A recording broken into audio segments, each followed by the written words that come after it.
Good morning and bonjour à tout le monde. Je suis Amadou Martarba. Nous allons commencer incessamment notre session d'aujourd'hui. Veuillez noter, s'il vous plaît, que vous avez sur votre écran, à droite de votre écran, il y a une icône qui vous permet de suivre cette rencontre en anglais ou en français. Donc, vous pouvez choisir la langue sur l'icône interprétation. Veuillez également penser à vous envoyer vos commentaires ainsi que les questions dans le chat box qu'il y a, dans la messagerie qu'il y a à cet effet.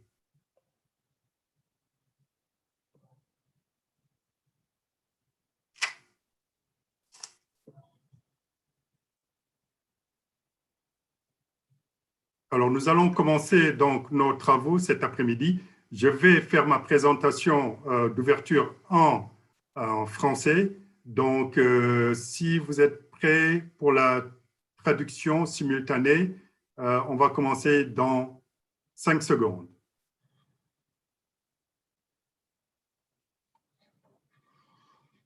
Merci. Excellence, Monsieur le Président de la République du Kenya, Son Excellence Uhuru Kenyatta, Excellence les représentants des institutions continentales et sous-régionales, Excellence les partenaires techniques, représentant les partenaires techniques et financiers, Mesdames et Messieurs, distingués invités, chacun et chacune en vos noms, rang, grade et qualité respectifs. Je vous souhaite la bienvenue à la 4e édition de Africa Business Forum, en français, le Forum des entreprises d'Afrique ou le Forum des entreprises africaines, sous le thème cette année de financement innovant, avancer vers les objectifs de développement durable. Cette édition, comme chaque année, est organisée par la Commission économique des Nations unies pour l'Afrique. Et cette année encore, elle se tient en marge du 34e sommet des chefs d'État et de gouvernement de l'Union africaine. Je suis donc Amadou Martarba et avec ma camarade Zain Verji, ancienne présentatrice de CNN et présidente du groupe Zain Verji, nous aurons le plaisir de modérer nos travaux de cet après-midi. Au fil des ans, donc, le Africa Business Forum est devenu le lieu par excellence d'échange et de conversation par rapport aux questions cruciales qui touchent notre continent dans le domaine de l'économie et des finances en particulier. Ces rencontres importantes nous permettent à la Commission économique des Nations unies pour l'Afrique de commencer et d'entamer des discussions afin que des solutions idoines soient trouvées aux questions cruciales pour relever les défis de la transformation économique, j'allais même dire de la transformation économique nécessaire de notre continent. Malgré la pandémie actuelle que nous vivons, la CEA, la Commission économique des Nations unies, a souhaité tenir cette rencontre, encore une fois, même si elle est en virtuel. Mais au-delà de cette rencontre, de sa tenue, la CEA a plus que jamais souhaité que la réunion, la rencontre se fasse et qu'on aborde des sujets qui sont extrêmement cruciaux tels que nous les avons vus pendant cette pandémie. Je veux dire parler du domaine de la technologie, mais également du domaine de l'énergie. Deux secteurs qui sont essentiels comme nous avons pu l'observer pendant la pandémie que nous vivons actuellement. Nos travaux d'aujourd'hui vont s'articuler autour de 2 panels. Donc, le premier aura trait à la question de la technologie et le deuxième panel traitera du sujet relatif aux questions concernant l'énergie. Bien sûr, nous aurons également les allocutions de bienvenue et de clôture de Dr. Vera Songwe, qui est la sous-secrétaire générale des Nations Unies et secrétaire exécutive de la Commission économique pour l'Afrique. Avant d'entrer, mesdames et messieurs, Excellences, dans le vif du sujet, et au regard des événements douloureux qui ont secoué le monde depuis bientôt presque un an, je vous propose d'observer 1 minute de silence afin de penser, d'avoir une pensée religieuse, une pensée à tous nos disparus au cours de la dernière année depuis que la dernière session de ce forum a été tenue. 1 minute de silence, donc, s'il vous plaît.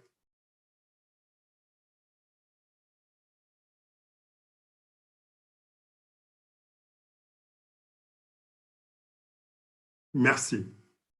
Excellences, Mesdames, Messieurs, distingués invités, j'aimerais maintenant inviter Dr. Vera Songwe, sous-secrétaire générale des Nations Unies et secrétaire exécutive de la Commission économique des Nations Unies pour l'Afrique, à délivrer son allocution de bienvenue. Dr. Songwe. I cannot turn on my...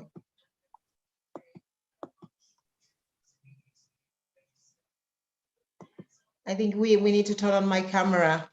Thank you. Can the host turn on my camera for me? Thank you. And I think Your Excellency's camera as well. Can we have the host turn that on? Thank you.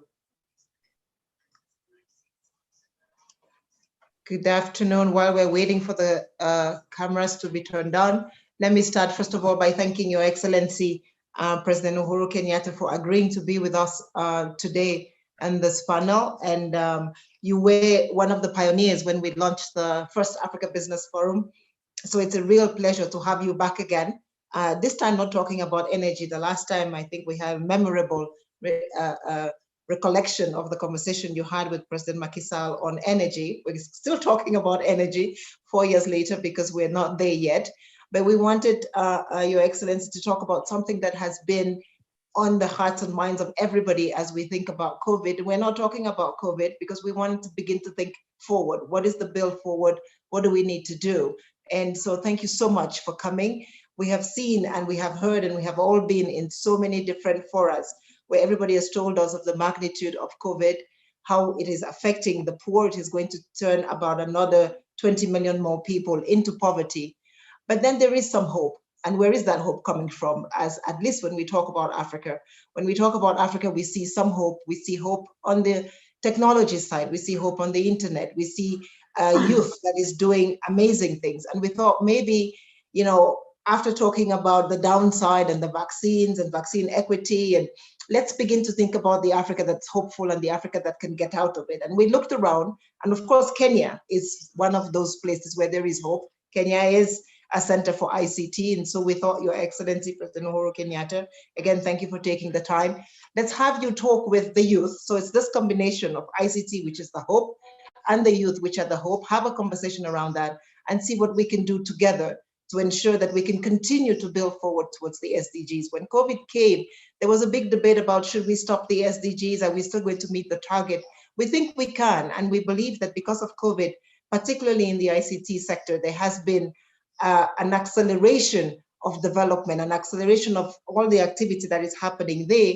And maybe I'll just run through a few slides to show you what exactly we're talking about and where we are before we pass the podium over to His Excellency, the President, for his opening remarks. And what we hope is going to be a really interesting conversation around the ICT sector, the potential of it on the continent.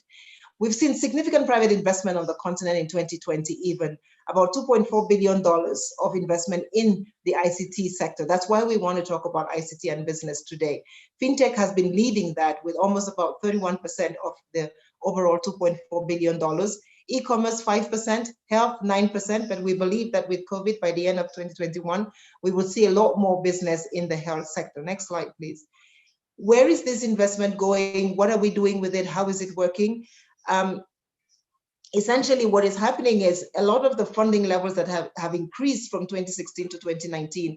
You must have heard, and Kenya is a big destination, pulling all the Googles of the world. Everybody is going to Kenya. We hope that they can come across the continent. But with the AFCFTA, even if they went only to Kenya, we know that we will have benefits across the continent. For the first time in 2020, acquisition played a significant role, which also means that there is consolidation beginning to happen. We had almost $1 billion of mergers and acquisitions in the ICT sector. So there's investment, but there is also consolidation, and competition is becoming strong.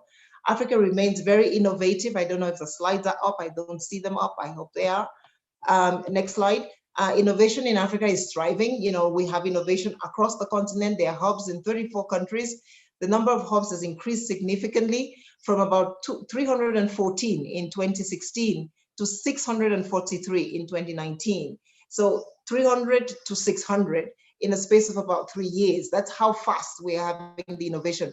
And that's why, Your Excellency, Mr. President, of course, one of the conversations we keep having on the continent is about intellectual property rights and how we can protect this innovation, because this is one of these innovations is the next Google, is the next Twitter, and we need to ensure that we can protect it and create those jobs on the continent, add that value on the continent, and get the benefits on the continent.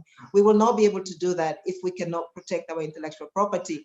One of the things we're working on, and we're going to come and seek your help, is to see whether we can combine, there is a West Africa or Francophone intellectual property organization and Anglophone. Can we bring them together like the Europeans have done? The Europeans have recognized the importance of intellectual property. They've actually centralized it, and they're ensuring that they can protect their innovation at the central level with reduced costs and facilitation and access to registration. Maybe on the continent we can do that. One of the interesting things on the continent is that we see that foreign registration of patents is much higher than local registration, than continental, than African nationals registering patents. Simply means that it's too onerous for Africans to register. And so all these ideas are being registered by foreign companies or foreign individuals. We need to find a way of keeping those ideas on the continent. Finally, of course, the gender gap. We're still having a problem. Next slide. Yes, there is a lot of innovation and a lot is happening on the continent, but I would be remiss if I didn't talk about the gender gap. Next, we have a huge gender gap.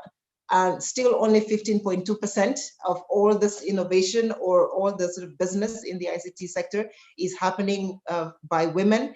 They need a lot of funding. The Economic Commission for Africa, of course, has launched the African Women's Leadership Investment Fund, and we hope that through this fund, we can see more investment and support more women in the ICT sector. Because at the end of last year, we did a coding camp at the ECA. We had 2,000 women with ITU, UNIDO, and a number of the UN agencies.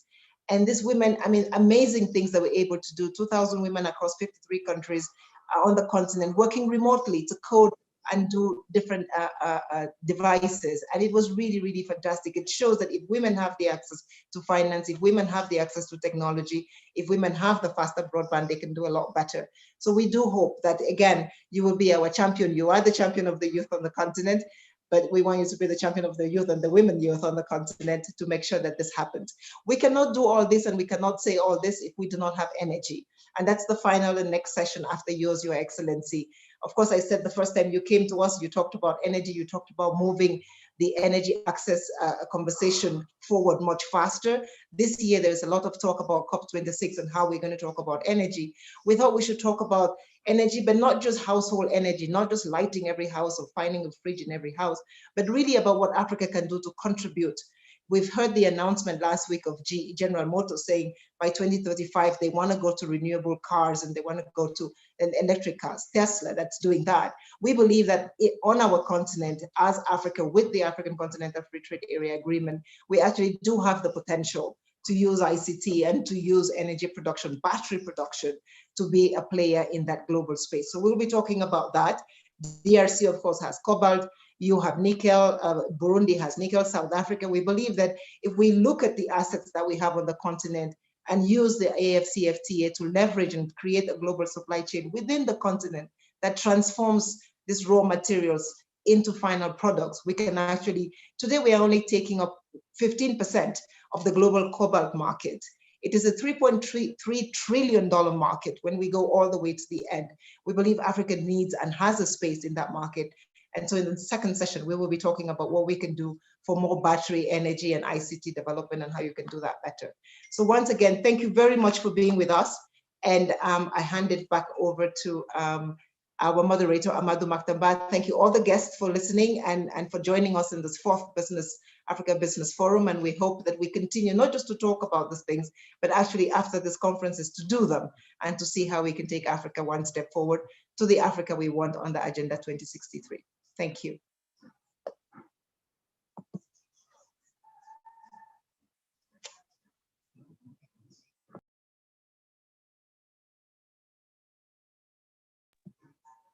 We can't hear you. No, we never get used to these things. So, merci donc Madame la sous-secrétaire générale des Nations Unies et secrétaire exécutive de la Commission économique des Nations Unies pour l'Afrique, d'avoir mis en exergue les thèmes dont nous allons parler cet après-midi et d'avoir véritablement souligné les potentiels, mais également les défis qui nous attendent. Et dans les deux panels qui vont suivre, on ira dans les détails avec les participants et les panélistes pour nous donner plus de clés, d'éléments pour avoir une conversation qui puisse nous faire aboutir à ce que j'espère être un plan d'action pour pouvoir véritablement nous gérer ces défis et ces opportunités qui sont en train de naître. Avant de vous laisser entre les mains très expertes de ma camarade Zein Verjee, nous allons écouter pendant quelques 2 minutes le message de notre généreux sponsor, la Banque africaine d'import et d'export.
Sometimes silent films do work.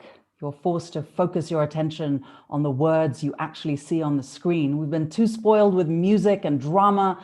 Sometimes you just want to boil it down to the facts. So I hope you enjoyed that silent film. Good afternoon, Excellencies, distinguished guests, ladies and gentlemen. Karibuni, welcome. My name is Zain Verjee, and it is such a pleasure to be here with you today.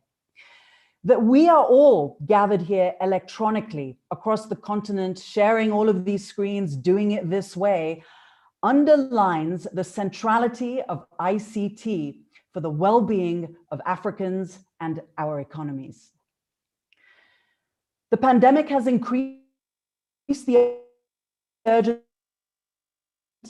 It has also brought into focus the challenges of inclusion, our ability to provide broadband coverage and affordable access, together with the digital skills and accompanying jobs for our young people in particular. To drive this economic growth, Africa has to play an active part in the fourth industrial revolution and seize the opportunities presented by the burgeoning digital economy. As the world's youngest continent, Africa's young people will be the biggest beneficiaries of robust access to digital technologies. In today's sessions, some of Africa's young digital entrepreneurs will talk with His Excellency Uhuru Kenyatta, the President of Kenya. They're going to be focusing specifically on Kenya's digital journey, as well as discussing tech opportunities for both the private and the public. Of course, Kenya is #1 in some areas, and the digital space is it. We have been widely acknowledged as one of the continent's ICT champions, and the country's digital economy blueprint provides a roadmap for real leadership in this space. And the results are impressive. The widespread availability and use of mobile money supports a plethora of value-added services provided by mobile operators. As a result, around 40% or so of Kenya's private enterprises are engaged in e-commerce, and roughly 70% of e-commerce payments are made with mobile money. So from this Silicon Savannah, we will welcome His Excellency Uhuru Kenyatta to deliver a keynote address. He will be joining us. In the meantime, no, he is there. Mheshimiwa Rais, you are ready, and I didn't see that. I haven't had my coffee early this morning. Mheshimiwa Rais, great to see you. It's such a pleasure. You have been an incredible ICT champion. I mean, the whole continent is so proud of how you are spearheading things for Africa. And so from our Silicon Savannah, Mheshimiwa Rais, please give us your address, your thoughts, and it's awesome to see you again, as always. Thank you, Zain. Appreciate being with you. Also appreciate Vera. Nice to see you again as well. All who have joined us this afternoon, let me all thank you for giving me an opportunity to engage with you on an issue, as Zain, you have correctly stated, that is very close to my heart. Digital technologies, we all know, have the potential to impact positively on the economies of our countries, expand opportunities, and opportunities especially for our young people and our women, but also to improve service delivery and to transform our societies. Further, digital technologies can drive a leapfrogging by allowing us to circumvent physical infrastructure and institutional capacity barriers. And this can lead to a positive and significant shift in the growth trajectory of our countries. So basically, digital technologies have become a key pillar of our response strategy also to COVID-19. And in the face of containment measures necessitated by the pandemic, technology has kept governments, as well as businesses and private individuals running, and enabled international cooperation and engagement as well. And we are all been able to do this very much in a very sustainable manner. It has also enabled our children in some parts to continue learning from home. But I must also hasten to add that much more needs to be done in this area to close the very apparent digital divide that exists across the continent. In Kenya also, my administration has seamlessly switched to virtual meetings to maintain the momentum in key government programs. So, ladies and gentlemen, Kenya, as Zain has just told us, has rightly been dubbed the Silicon Savannah, and we can attest to the transformative power of innovation and digital technologies. We have a huge ambition to transform into an industrialized and job-rich economy. However, sometimes lacking the financial resources to immediately address deficits in infrastructure, institutions, and human resources, but at the same time, grateful that we have been endowed with a techno-savvy and entrepreneurial pool of well-educated young men and women who have embraced the digital revolution and its disruptive technological innovations as a spear point to our own development strategy. And this strategy, ladies and gentlemen, is anchored on 5 key pillars. And this is namely providing affordable access and reliable digital infrastructure, development of digital government, development of digital business, development of digital skills and values, and the creation of an ecosystem that enables and cultivates innovation-driven entrepreneurship. And let me, if you will allow, just give a small highlight of each one of these. Achieving affordable, accessible, and reliable digital infrastructure for business, households, and schools is a foundational requirement for unlocking the potential of the digital economy. Today, more than 85% of Kenyans have access to the internet. We have laid down over 6,000 kilometers of the national fiber optic backbone infrastructure that we call NOFBI across all our 47 counties. And while we have made significant milestones, we still have unfinished business of completing, especially the last mile connectivity to all our schools and to the more remote parts of our country. With respect to the second pillar, to enable efficient public service delivery, we have established digital services and platforms across the country. Currently, the Kenya government has over 200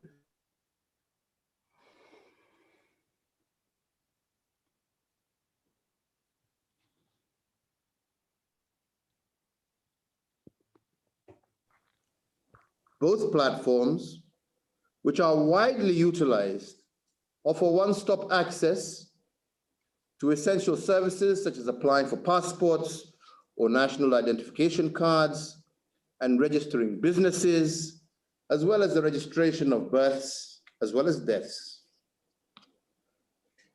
Kenya is also progressively digitizing core government services, such as the filing of tax returns, land registries, court procedures and rulings, and public service records. The third pillar of this framework is supporting the growth of digital business. And in Kenya, the growth of e-commerce has been underpinned by the success in the mobile money payment platform that we refer to as M-Pesa. About 40% of private enterprises in Kenya are today engaged in e-commerce, and 70% of all e-commerce payments in Kenya are settled through various mobile money platforms.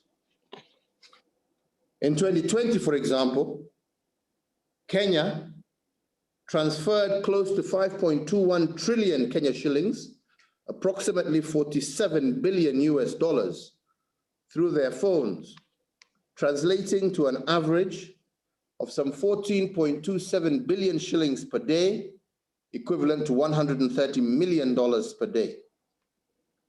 The 20% increase that we saw last year from the previous year was spurred by relief measures on mobile phone payments aimed at curbing the spread of coronavirus by lowering the cost of mobile money transactions, as well as the cash transfers that we were doing to the more vulnerable in our society.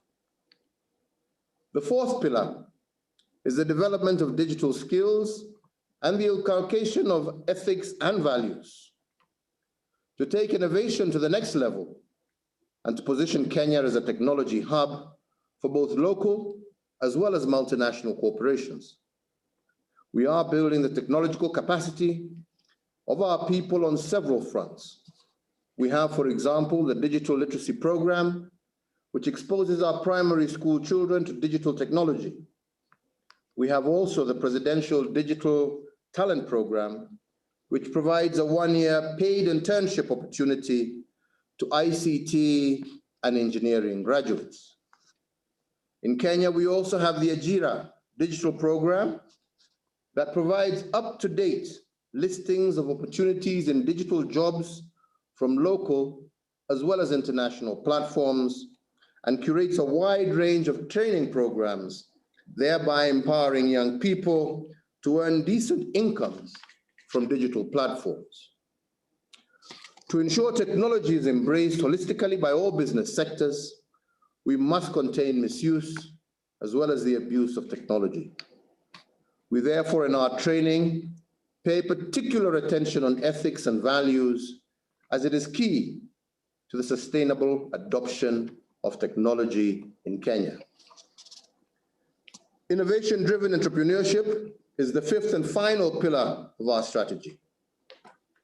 Kenya boasts a robust innovation ecosystem typified by the more than 40 active tech hubs in our country, including some that are well known in the region and internationally, such as NILAB and iHub.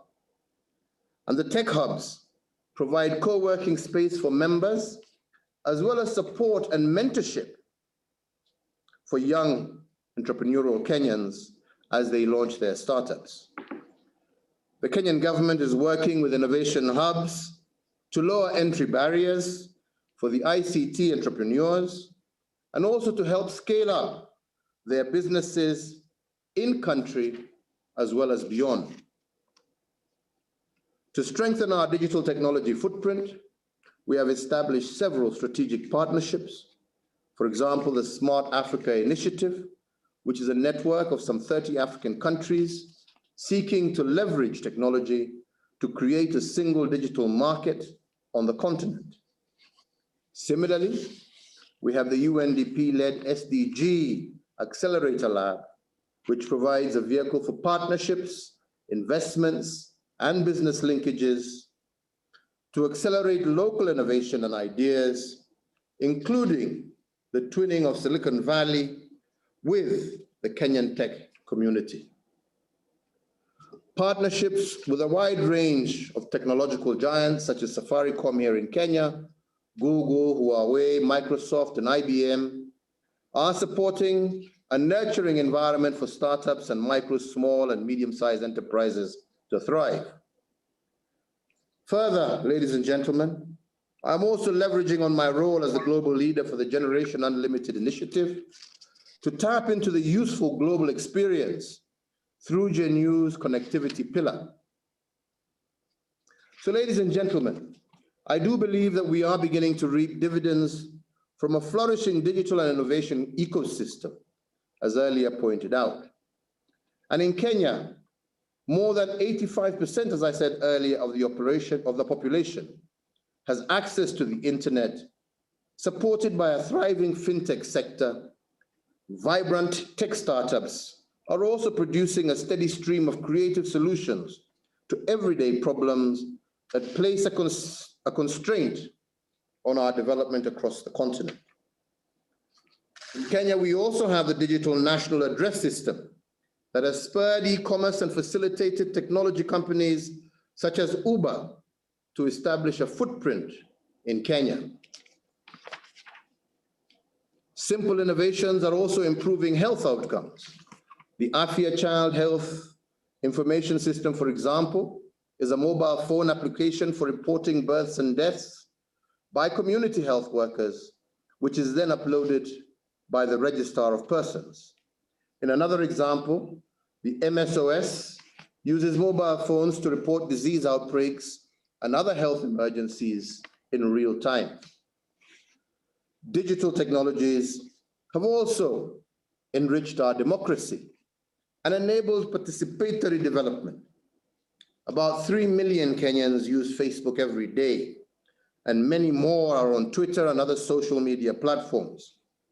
Digital migration from analog has greatly expanded access to television and radio services, further broadening our democratic space. It is notable, ladies and gentlemen, that 95% of Kenyans now have access to financial services. The success that Kenya has achieved in fintech is attributed in part to the unprecedented increase in connectivity that I talked about earlier, as well as the proliferation and the use of smartphones driven by low-cost devices and low-cost data plans. So Kenya's fintech ecosystem has evolved now from a money transfer-centric space in 2007 to a robust, integrated fintech ecosystem today. It has transformed into an integrated payment and banking ecosystem with robust credit and saving platforms such as M-Shwari, M-Pesa, and Equitel. Kenya has also recently implemented a digital ID, which we refer to as Huduma Number, through which citizens are assigned a unique and verifiable digital identity from cradle to grave. The National Integrated Identity Management System is intended to be a single source of truth to validate a person's identity. So, ladies and gentlemen, the real breakthrough lies in the way these innovations build on each other and integrate other cumulative social economic impacts. However, for such ecosystems to survive and thrive, we have learned that it requires continuous review of a dynamic environment that supports a robust digital economy. It is necessary to create, for example, the enabling regulatory environment, develop a vibrant, sustainable financial and research support structure to spur innovation, and to partner with a broad range of technology players across the ecosystem. However, we are yet to fully reap the full benefits of digital technologies in expanding job opportunities or supporting the growth of SMEs. Kenya is making digitization central to our post-COVID-19 recovery strategy and a critical accelerator of our SDGs. We must also remember that trading under the Africa Continental Free Trade Area rules, which has begun in earnest from the 1st of January in 2021, to accelerate this integration, the creation of a common digital market, we must also, at the same time, strive to harmonize standards and achieve interoperability in our digital platforms. I conclude, ladies and gentlemen, by inviting the private sector to harness the enabling environment that I have outlined, to invest in Kenya, to invest in Africa, and to offer targeted solutions and products, as well as markets. And I believe that this will help deepen our digital imprint, spur innovation, and most importantly, create jobs for our young people. I thank you all for your attention. Thank you all very much. Asante sana, Mheshimiwa Rais. Thank you very much for putting us in the lead there on the continent for some of the great work that you and your team have been doing among some fantastic initiatives that you've described there. Thank you very much. And Vera Songwe also, thank you for hosting this event and roping in his to talk to some of our amazing entrepreneurs that have some questions for you, Your Excellency. The entrepreneurs are very talented and they come from multiple places across the continent. And they've got some very incisive and interesting questions for you to hopefully have a little fun with. Vera, would you like to say a few words before we jump in? No, just to thank His Excellency. I think that he has picked on, thank you for mentioning Gen U. Of course, this is part of a Gen U initiative, and we hope that you will continue to champion that. Women, we're only 15% in that space. So please help us get more. I think with your leadership, we can do more, and also on the IPO side. But I think clearly everybody who is listening, and we have a large group of people listening, there is no doubt that Kenya is leading on the ICT sector. There is no doubt that amidst the COVID-19 pandemic, there is hope and there is a bright future in the ICT sector for many on the continent, and you are leading that, and we continue to count on your support and your presence to the ECA, first of all, let's not forget also. So thank you so much. Thank you very much, Vera. And also the use of governance, just if I may, just one thing. I know that this is a little bit tricky, but I must say that President Uhuru Kenyatta was the first one to come out and use ICT on the continent for better governance, improvement in governance. We did the Huduma Halisi event with you, which is essentially talking to citizens and saying to citizens, you know, can you tell us how well your services have been? I think that was an ambitious but bold attempt. It was risky. President Uhuru Kenyatta, you took the risk, and I think we're seeing the results today. So thank you for showing that one can bring together technology, governance, civil society, and public services in a way that makes and works better for the citizens. Thank you. Thank you. Thank you, Vera. And speaking of risk, let's go right away and introduce you. Excellency, a great pleasure to welcome Credence Gonga, founder of WeTech, Women in Entrepreneurship and Technology. It's an association in Cameroon that's supporting women in providing digital skills training. Mr. Dominique Wambugu is the co-founder of Mukulima Bora. It's an agribusiness platform in Kenya with over 10,000 farmers. Ms. Awa Kaba, co-founder and CEO of Soretul, the first digital platform that distributes agricultural processed food and cosmetics in Senegal. And Mr. Alexandre Costa, who's the founder and CEO of Baobab Plus, that develops access to energy and digital in Africa through classic microfinance loans or a pay-as-you-go model to make solar and digital products affordable to all. All right, so first question, Crecedence, you are on the spot. If you keep your question short and sharp for His Excellency, you're welcome to tease him every now and then if so warranted. I think he can take it on. Crecedence, really ask your question.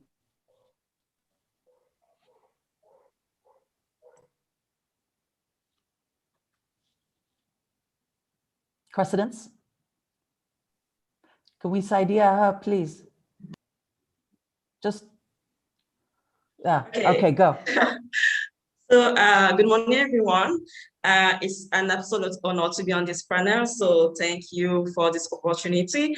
To go straight to the point, my first question to His Excellency will be in terms of financial inclusion through ICT. What are the effective policies that have been implemented in Kenya in order to reduce the gender gap, especially when it comes to women, and what have been the outcomes so far? Thank you.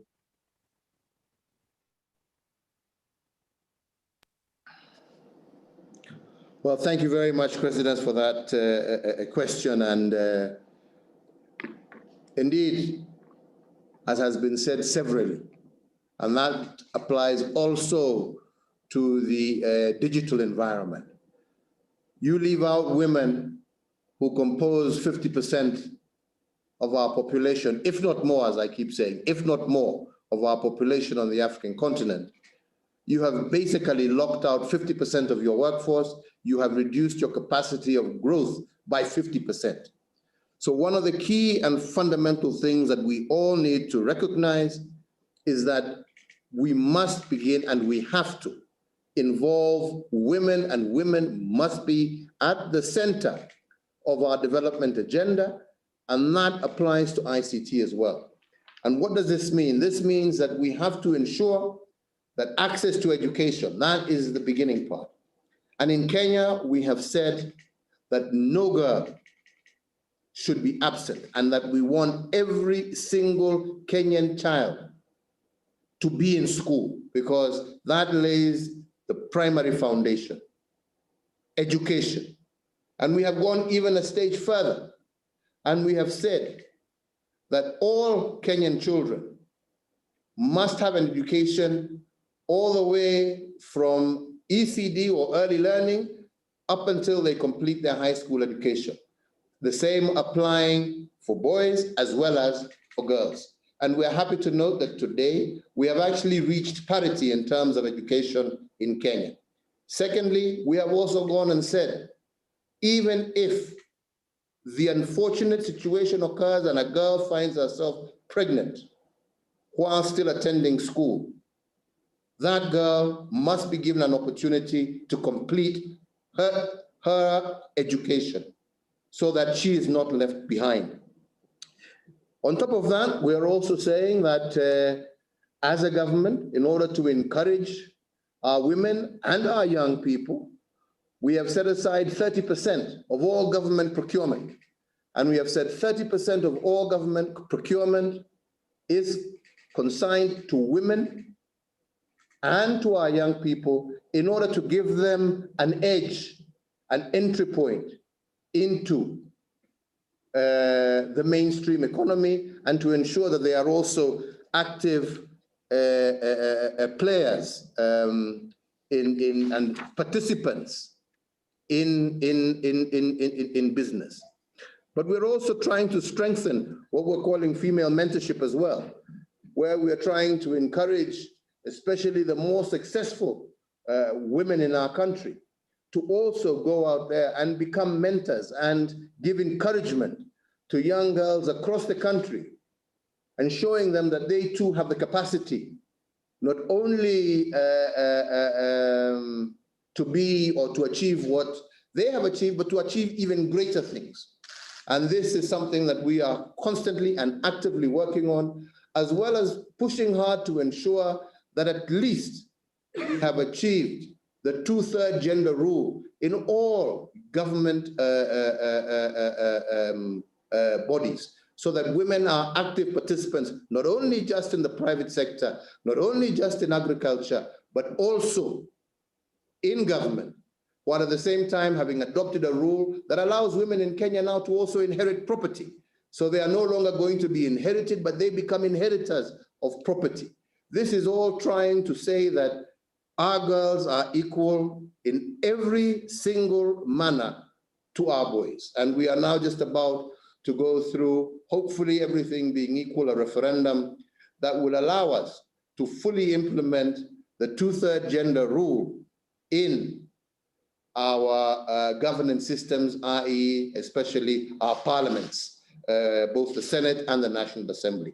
These are all the different measures that we are trying to take as a government, as a country, to ensure that we mainstream women into all sectors of our society, from governance to the economy to society, that they are a part and parcel. And by leaving them out, we are leaving, like I said, half the country out and reducing our capacity to become superpowers by actually half. So in Kenya, you have a friend, and we shall continue to partner and to work together, not only in Kenya, but across the continent, to ensure that women are able to take their rightful space in society.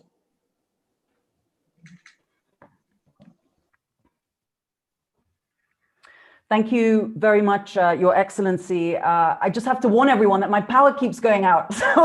So I missed something. Who is next? And who's next? Dominique, is that you? Yes. Sawa. Okay, Dominique, hit His Excellency up with your question. And if I disappear, it's not for any other reason except it's raining here in Westlands, and I'm having, I'm not crazy. I'm not going crazy if you look at my expression, my eyes going around. I'm sure Dominique will agree with me. I do, Mr. President. Go, Dominique.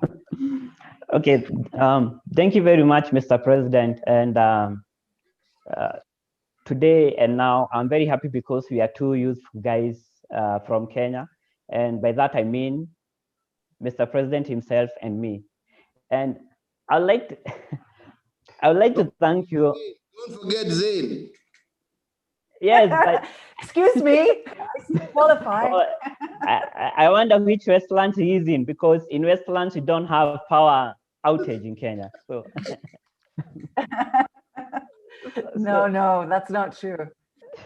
So thank you, Mr. President, for connecting Kenya. And I'm one of the beneficiaries of the policies that you have put in place in regards to promoting innovations in Kenya. So my question today is based on the field that I am in, which is innovation and technology.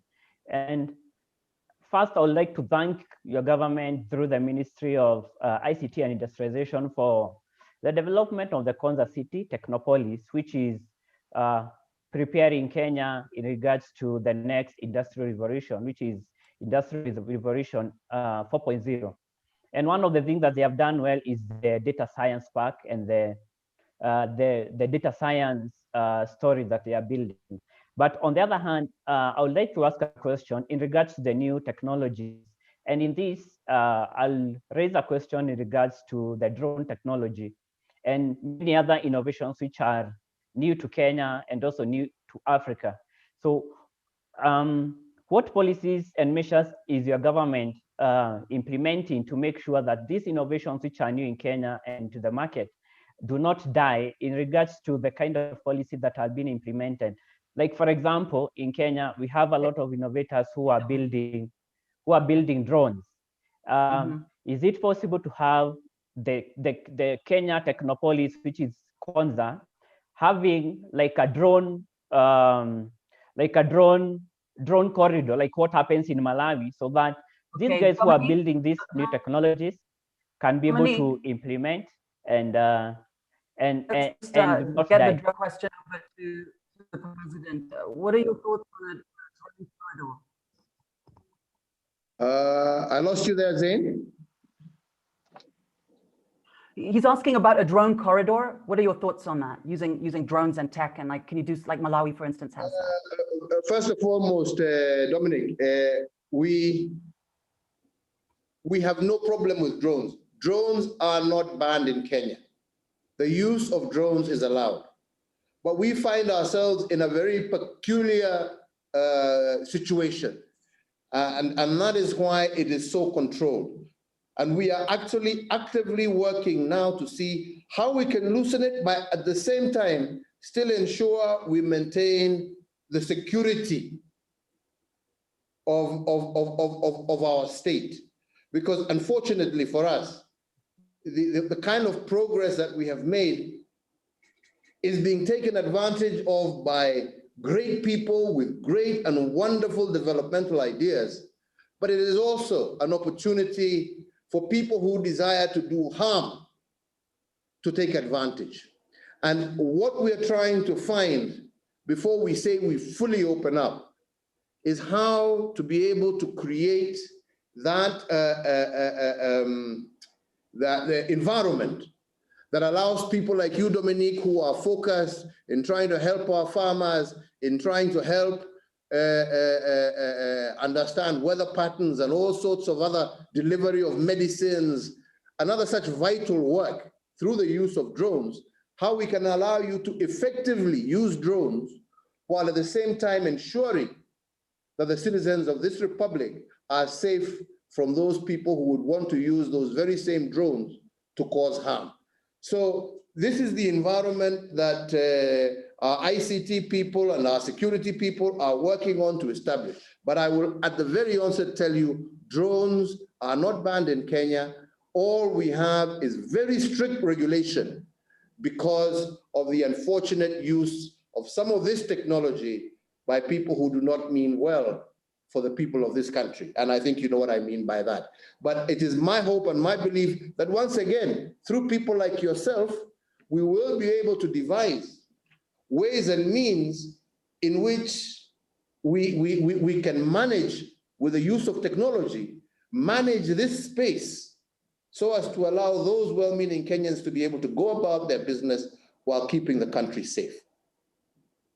Thank you for that, Your Excellency. Awa, what's your question? Please unmute yourself and keep it quite short and concise for us, please.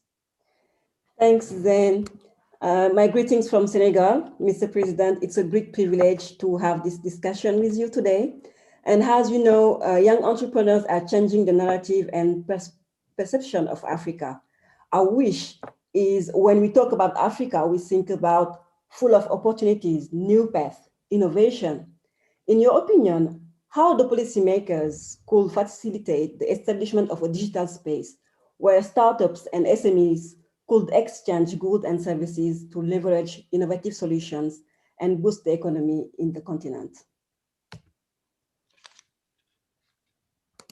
Thank you, Awa, for that, and I appreciate the question. And let me say that I, like you, believe that the future lies with Africa coming together, with us being able to remove these artificial borders and boundaries that were placed by colonialists that divided us. You know, we keep saying that how you just cross one border, you find people speaking the same language, similar cultures, but yet it is difficult for them to trade or to do business together without having a passport. And yet you speak the same language, share the same culture, share the same values, but because you're on this side of the border, you cannot trade with somebody on the other side of the border. So let me begin by saying that at a political level, we have now established, effective January, the Africa Free Trade Area. I think that is a positive first step that shows the political will that exists across the continent to bring our people together, to have a shared economic strategy that allows people like yourself in Senegal to work together closely with your brothers and sisters in Kenya, in South Africa, in Malawi, in North Africa, and to be able to share experiences, but also to be able to trade directly. And through the use of innovation and through the use of the digital economy, to be able to do so virtually, like we are talking to each other right now. So the political will, I believe, is finally there on the continent, and that is why we have the Africa Free Trade Area. But there is still a lot of work that we need to do to ensure that people like yourself who are running SMEs in Senegal are able to communicate, are able to trade, are able to do business with your colleagues in Kenya. And this is the area now where we are hoping that this new body that we have now created, that is now based in Accra, we as Kenya are going to give them all the necessary support that we can give them to ensure that we begin to break down the various barriers that exist towards, or that make it difficult for people to do business. We need to start breaking down having common standards, for example. This is the first thing, that we cannot say that something that is manufactured in Kenya should be just as acceptable to the standards body in Senegal. Something that is manufactured in Senegal should also have the right of entry into South Africa. So we need to have a proper standards body. We need to have proper facilitation as to how do we ensure, for example, that the costs of communicating between Tanzania and Ghana, we don't have to have these multiple charges that make it extremely difficult to either communicate or to do business, that we're terminating in France and then coming across to Senegal, as opposed to directly making it cheaper and more affordable. We need to start working on common infrastructure as well, opening up our borders, having the ability that we can have an African passport that Africans can use to travel. These are some of the practical elements that we have to put in place before we can then say that we have actually succeeded. But I believe that, you know, as they always say, a journey of 1,000 miles starts with the first step. I believe we now have the political will to do or to start this journey.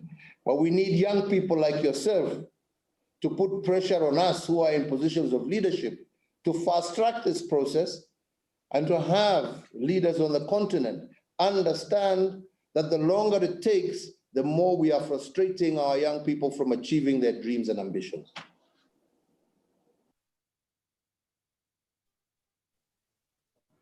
Thank you, Excellency. We will definitely take you up on that.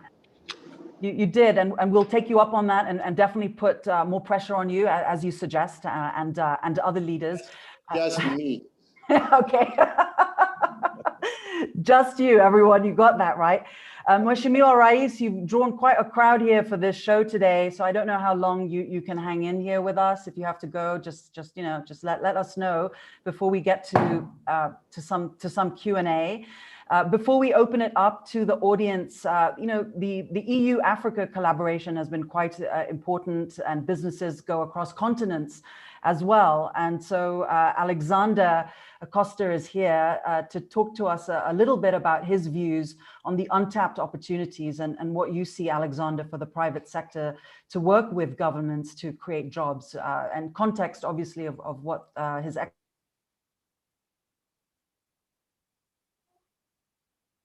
Alexander, before we go to the group, and I'm asking you to keep it quite tight and brief. Okay, thank you, Zen.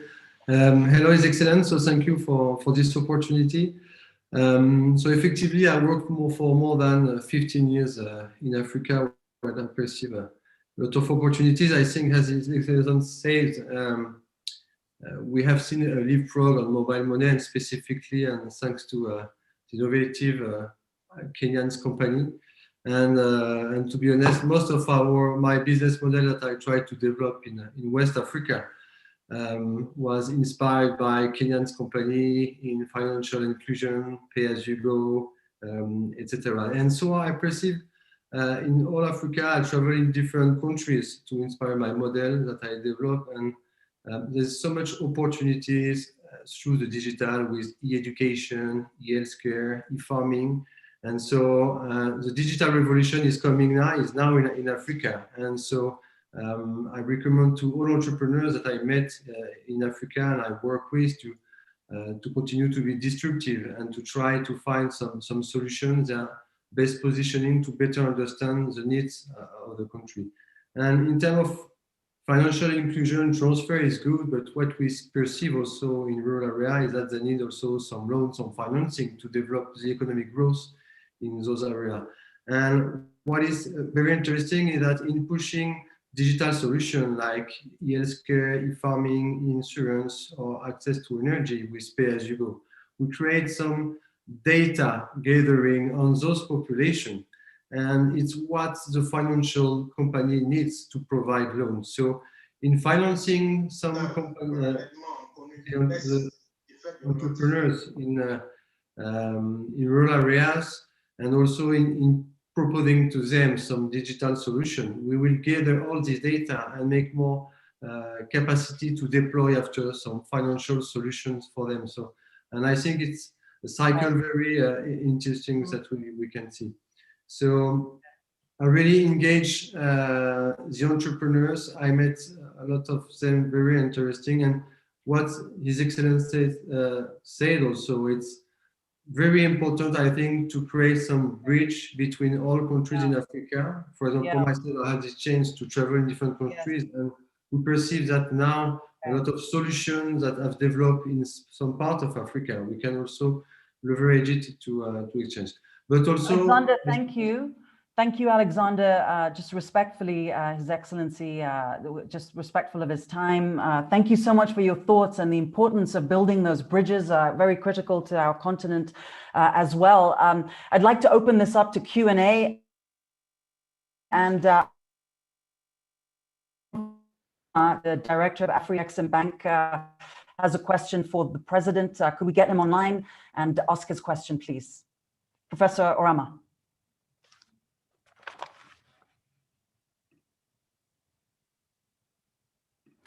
Professor Orama, I don't see you. Perhaps Excellency, we could hit another question while we get him up, and let's talk about the gender angle. Oh, okay, we'll do that in a minute. I see him. Professor Orama, short, please. Concise question to His Excellency. We want to be respectful of his time. Yeah, thanks. You're on mute. Hello, are you hearing me now? Sawa. Yes. Thank you. Sorry, it was I think challenge from the controller. Your Excellency, thank you for a very insightful presentation and the great work you're doing there, and of course the entire continent. What I wanted to ask is, given the role or the capacity of Kenya to serve as an important hub for intra-African trade under the African Continental Free Trade Agreement, and the role technology will play in that whole process, I wanted to know the role you would like to play within the Pan-African context, the FCFTA context, to make sure that as we develop technology, that we put forward the goals of the FCFTA. We make sure that it's first used to connect our markets, to develop our markets, and of course, in the process, also it is used to integrate us into the global value chain. Thank you. Excellency, your role in the FTCA, how you see it. Thank you. And let me begin by saying that I believe each and every one of us has a role. But the role that I see myself more so playing, or that I am very keen on playing, is that of trying to advocate for deeper integration.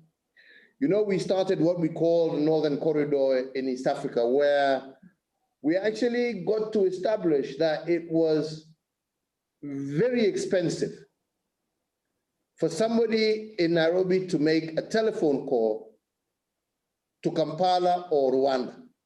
And we agreed to come together and to basically remove roaming charges so that a call between Nairobi, for example, and Kigali is now a local call.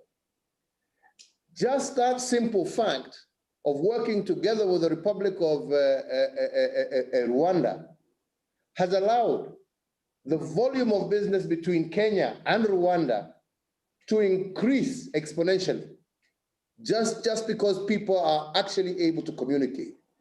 The second aspect is this one that is related to the use of national IDs. A Kenyan traveling to Rwanda, for example, does not need a passport anymore. You just need your national ID, you cross over, you do your business, you get back into your country, and vice versa. And the same applies to Ugandans. You just need your national ID card to identify yourself as a citizen, you cross, you do your business, and you come back. But we still have a great deal more to do in terms of trying to ensure that we allow the movement of currency, for example, so that we don't have to keep changing different currencies. We still have a lot of work to do to ensure that we harmonize and streamline our various tariffs and the NTBs that exist that deny our people the ability to do business freely.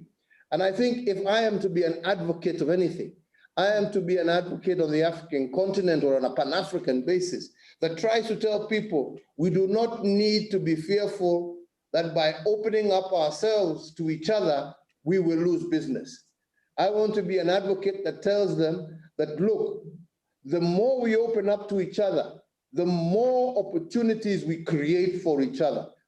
And we need to get away from this fear of feeling that, oh, you know, if I open up my economy, my industries in Senegal are going to collapse, in Kenya are going to collapse, they're going to be taken over by South Africa, they're going to be taken over by Egypt. I believe it is the opposite. by opening up, we create greater potential, especially for our young people, especially for our SMEs, to boom. And that will be a boom that will be experienced continentally, as we have seen from the various speakers who are here, who come from different parts of the continent, each with a dream and with an agenda of what they can do. We as leaders should not be barriers. We as leaders should not fear that we shall lose revenue.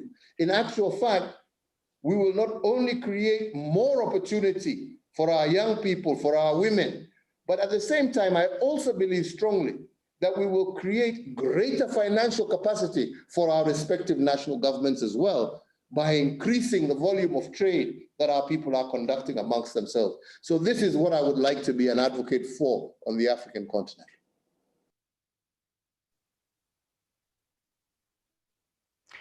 Thank you. We only have time for a couple more brief questions here, please. Just a couple of brief questions. Alain Ebobisse, the CEO of Africa 50. You have a question for His Excellency, and then I'm going to go to Crescendence to get our important gender question in for the President, and then we can move on with our agenda.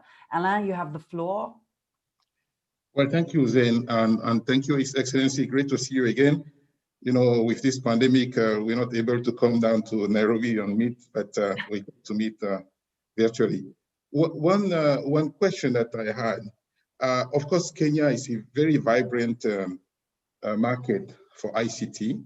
I was wondering, in terms of the infrastructure that you've been building in the country, I see that the government is quite involved in that. What is your views in terms of having private participation in the infrastructure that enables ICT activities to be vibrant? Of course, as you know, Africa 50, which you are one of our shareholders, we're interested in supporting those kind of investment in infrastructure, bringing private capital to invest in infrastructure. So what is your vision in terms of infrastructure? And by the way, we've been talking to your team about possibly recycling some of the assets that the government has funded and maybe concessioning those assets to us and others. And the product of that concession could be used to do further investment. So what's your thought on that? Excellency. My dear brother and friend, you've answered your own question, because the fact of the matter is that we would have absolutely no problem. The main reason we as a government did the initial investment was because of what you are very familiar with. There was a very slow uptake. So we decided that it was important for us as government to fill that space. But we are, at the same point, more than happy to work together with private sector for them to take on the burden, especially areas that are highly commercial, that have good returns, for the private sector to take on that and leave government to focus on the more remote areas, to focus on schools, to focus on government institutions, and allow the private sector to dominate this, to dominate the more commercial space, both in terms of infrastructure as well as service delivery. So on both fronts, very keen, and like you said, and I am fully aware, we are also very keen to see how we can capitalize on some of the assets that we have already invested in as government, to also free up capital for us to be able to focus on where we need to focus. And that is in our rural areas, that is in our schools, that is in our government institutions across the country, while the private sector takes up that which actually can be done commercially. And as a government, we have proved that it is commercially viable. So Alan, you answered your own question, and Africa at 50 and all investors, welcome to Kenya, participate, let's work together, let's move forward. Great. Exactly, a good, strong and clear message there. And Mheshimiwa Rais, thank you. Vera and I, Your Excellency, wanted to ask you this question, and I'll ask it, and then Crescendence will ask her question about women entrepreneurs. But Crescendence, you follow me straight away. So the question Vera and I have for you, Your Excellency, is, are you a feminist? Crescendence, your question. Okay. Why do you have to ask difficult questions? You have a chance to think. Precedence.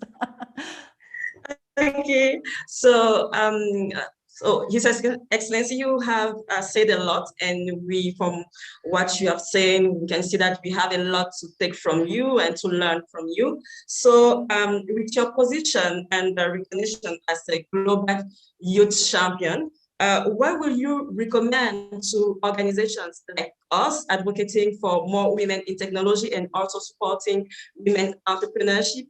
What will you recommend us to in building more impactful collaboration with African governments and especially governments like yours? Thank you. Thank you. Zain and Vera will always give me a hard time.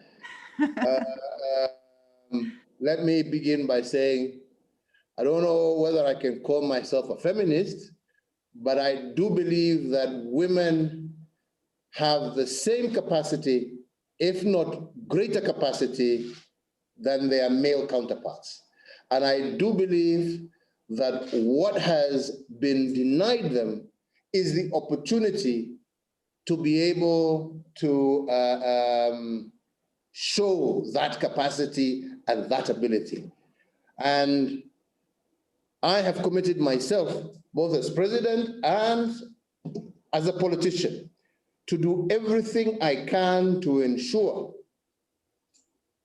that the women in our country get the same, if not more, opportunity than their male counterparts. Under the very strong and firm African belief that if you support a woman, you have actually supported an entire family. But whereas you support a man, you've supported an individual. That is something we have been brought up with. That is something we have understood. And that is something that tells us the power that women have to drive development, to drive the growth of society forward. And I am willing to play my part and my role in ensuring that I continue to give women that space to expand. And to you, Crescent, let me just say that we will continue to, and that's what I was saying earlier about the role that we can play, is to continue to encourage governments across to have these more innovative type products that allow, because at the end of the day, it's a barrier to entry. And what we're trying to do is to break those barriers to entry. And you can't break those barriers without at least initially giving our women and our young people a stepping stone. We have always said, and that's something that we're even considering again in our constitutional review that we're actually looking at now. It is impossible for a young person to get a job if the first thing you're being told, before you get your job, you must have experience. Where does experience come from if you don't have a job?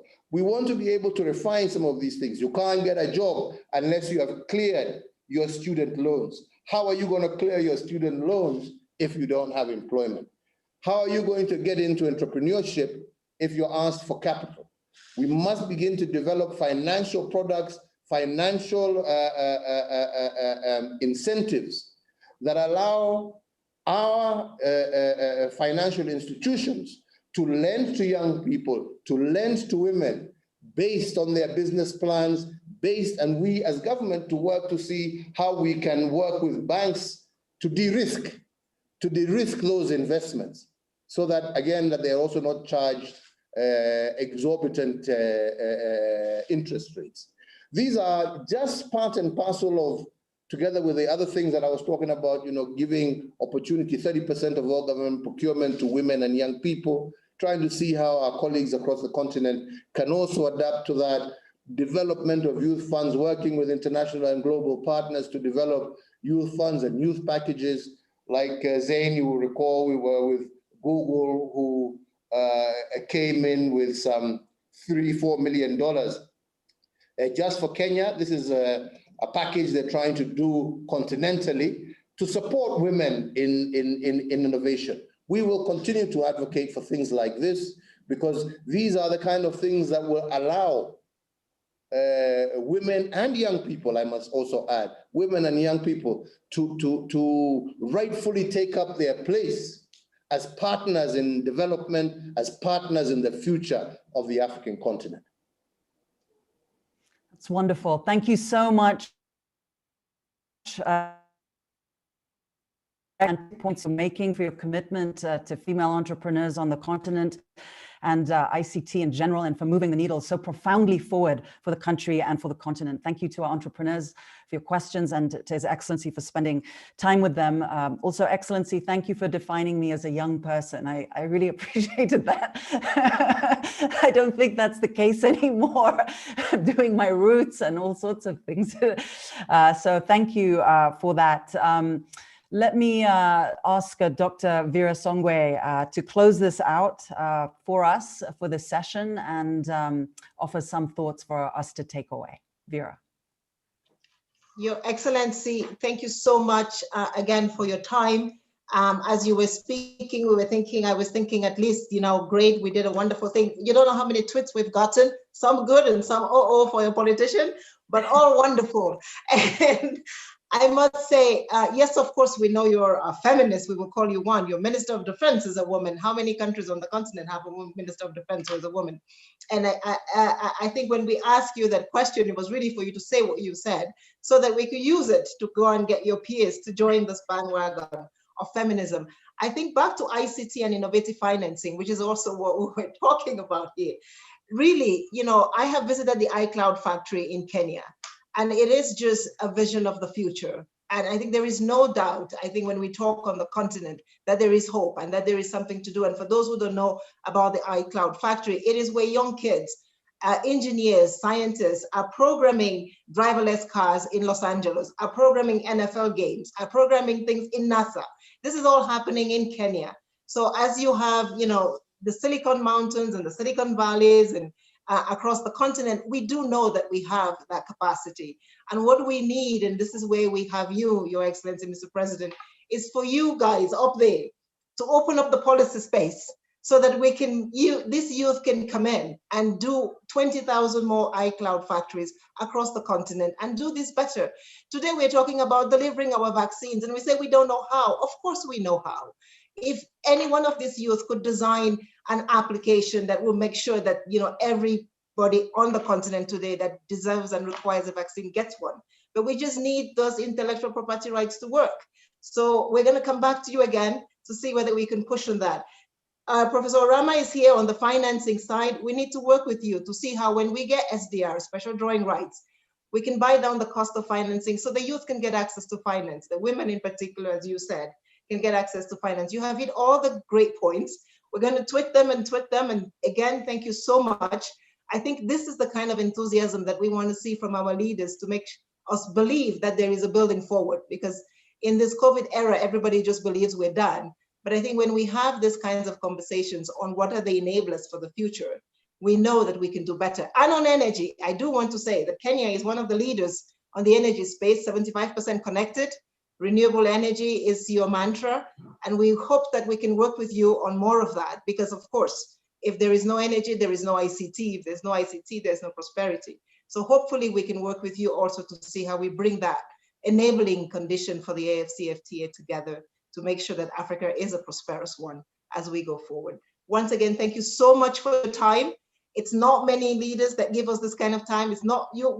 I'm dressed in a suit. We're all dressed in a suit, and you came like that. You're the youth on this panel, and the rest of us are sort of going in the other direction. So thank you so much. Thank you for being with us. Thank you. Thank you, Vera, for your words. Thank you, Your Excellency. We really appreciate it. You're free to go. And once again, thank you for your time, Mheshimiwa Rais. You're the best. Kenya Moja. Thank you. Thanks to all the youth and to the investors. Thank you as well. Thank you. And okay, everyone. So our next session is going to delve into innovative financing in energy, as Vera was saying, because we need the technology that enables an increase in energy efficiency and a reduction of energy consumption, as well as a reduction of greenhouse gas emissions in general. This is so crucial, and this is a very important part of our discussion. So I'm going to hand over to our next panel, and also have a video play with some audio. Thank you very much.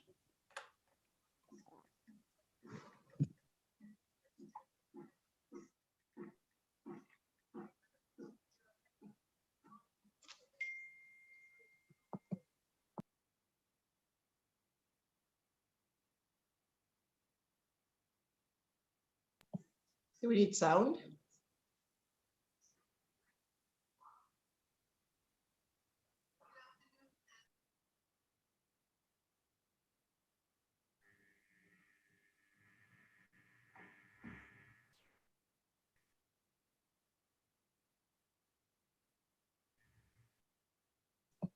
I think we need sound.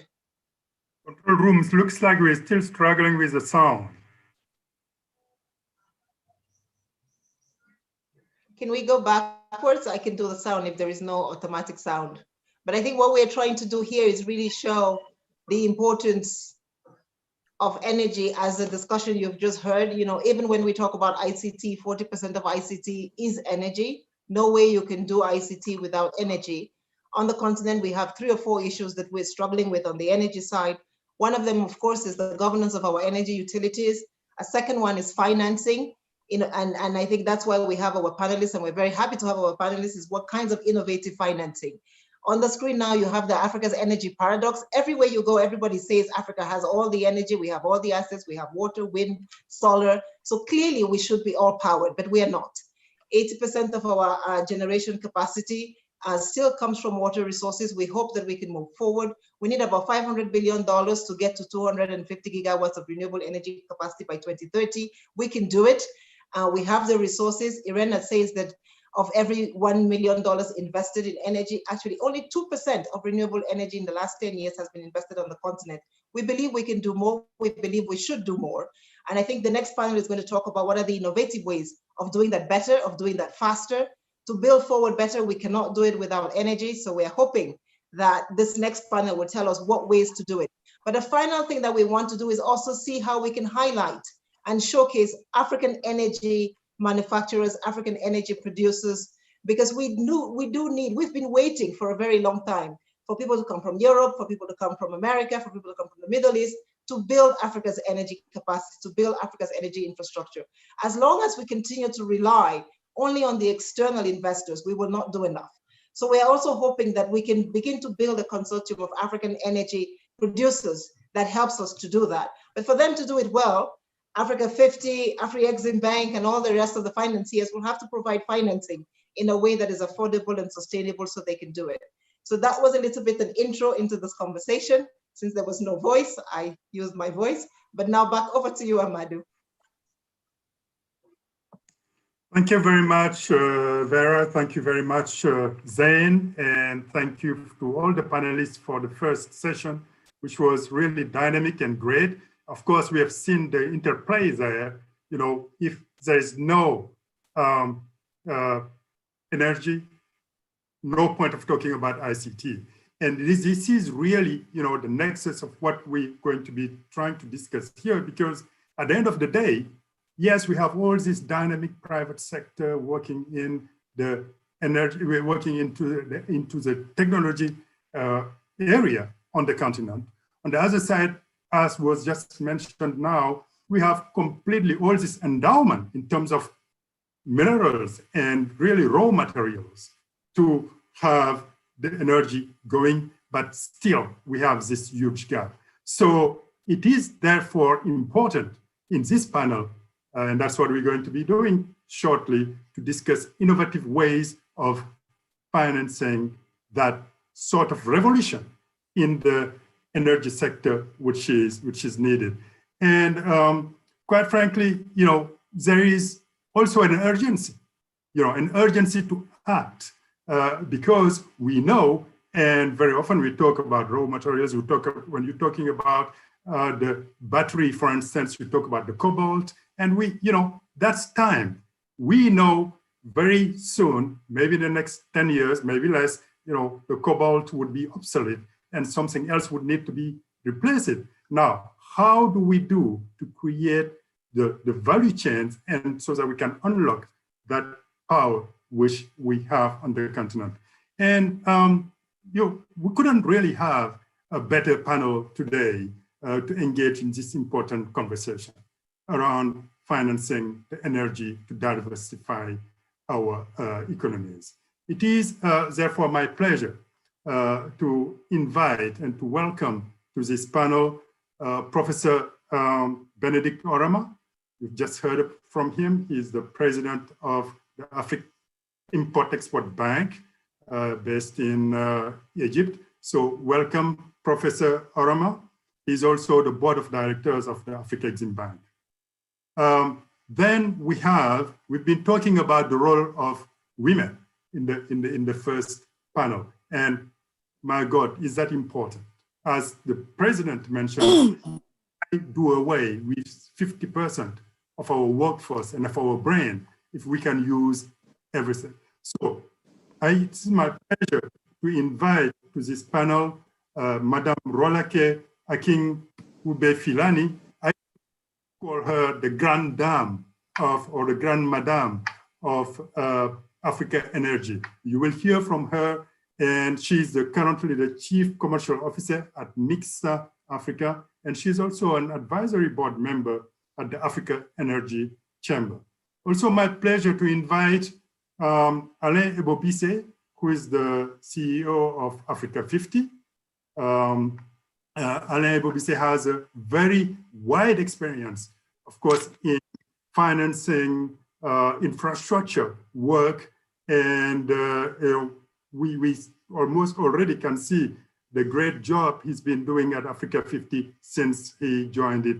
I believe Alain is the first CEO of Africa 50. Then, we spoke also about the women. There's another component, which is also very important to talk about, because all of this, inclusion at the heart of it is what it is. And we will be talking with Mr. Boubacar Diallo, who is the founder and CEO of Benno Energies. But to get us started, we need to have a lay of the ground. And we would invite shortly Mr. Antonio Pedro, who is the director of the sub-regional office of the United Nations Economic Commission for Africa, for Central Africa, to really set the stage for us. Tell us, where are the opportunities, where are the challenges, and really, what do we need to do to get this revolution I was mentioning earlier started? So, Antonio Pedro, if you're with us, the floor is yours.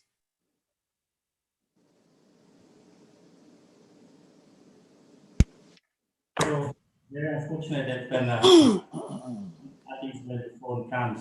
So, just telling a friend that, you see, a president came, I'm talking about President Uhuru here, for a session very informally, and here I am full of suits and ties and so on. So, of course, it's different. So my job today is a very easy one, as Amadou said, is to try and provide the setting for this important conversation. And because this session is on innovative financing in energy for economic diversification in Africa, which, as you would agree with me, it's really a very good combination of issues, because most of our economies in many of our regions are dependent on raw materials, and that's where the problem lies. And for us to be able to break that cycle of dependence, we need energy. And this conversation is opportune also for many reasons. I mean, including, as you know, quite soon in September, there will be a high-level dialogue on energy. And I think through this dialogue, we hope to be able to set some positions, African positions, because the dialogue has set very ambitious targets, including net zero emissions by 2050 and 100% increase in modern renewable energy capacity globally by 2025. It comes also just after the 5th February interesting piece in Financial Times authored by Leslie Hook and Henry Sanderson, titled How the Race for Renewable Energy is Reshaping Global Politics, with an interesting question. And the question is as follows: as the transition from fossil fuels to clean energy gathers speed, what does it mean for the balance of power? And so my question I'll add is, what does it mean for Africa? So, and that's one of the questions which I would argue we should try to reply today. What does it mean, this transitions to renewable energy? What is the place of Africa in all of that? Do we have a place? Earlier, I mean, the Dr. Vera Songwe, I mean, passed through a couple of numbers that tells the story of energy in Africa, including the low access to energy, the expensive nature of our energy services in general. And as of 2018, the total installed generation capacity in Africa stood at nearly 245 gigawatts, which is a quarter of the capacity in the European Union, which, as you know, has 40% less population than we have. So this is one of our problems. And if you go and digest a little bit these numbers, you'll see that the situation is even deeper if you look regionally, country by country, with some countries in Northern Africa and in Southern Africa, of course, dominating the share of energy access and production. So, in any transformation for Africa's transformation is dependent on energy. The ES said it earlier. And if you look at any of the think pieces, including, for example, the Alda Nepad piece on Africa's path to 2063, choice in the face of great transformation, you see that energy plays a very important role to Africa's transformation. So what are the key numbers to retain here as we think of 2050, for example? What are the drivers? I mean, of course, our population is growing. We know that between now and 2050, we'll be about 2.5. That's the size of China and India combined. And if you look at what happened in China, I think we need to ask ourselves, can we do the same thing when we'll have, I mean, that kind of numbers? And what is it that requires for us to be able to do that? Urbanization, of course, is also another important factor, with the share of urban population expected to grow by 60% or so by 2050, and economic growth, industrialization, and innovation. And I think, and this provides also a bridge to the conversation earlier, because in this energy and renewable energy space, there's quite a lot of space for young entrepreneurs to provide unique solutions for us to be able to tap renewable energy. And I think this will dictate what will become of this market. And I mean, Amadou, you mentioned that if we are not careful, some of our assets on which we depend to be able to claim renewable energy deployment in Africa might be redundant. They might be stranded. The same that is happening with coal. For example, and that is because technology innovations might render cobalt, for example, not as strategic as it is, because some countries in the West and otherwise, they want to reduce their dependence on supplies from Africa. So we need to mobilize money to be able to do these transitions.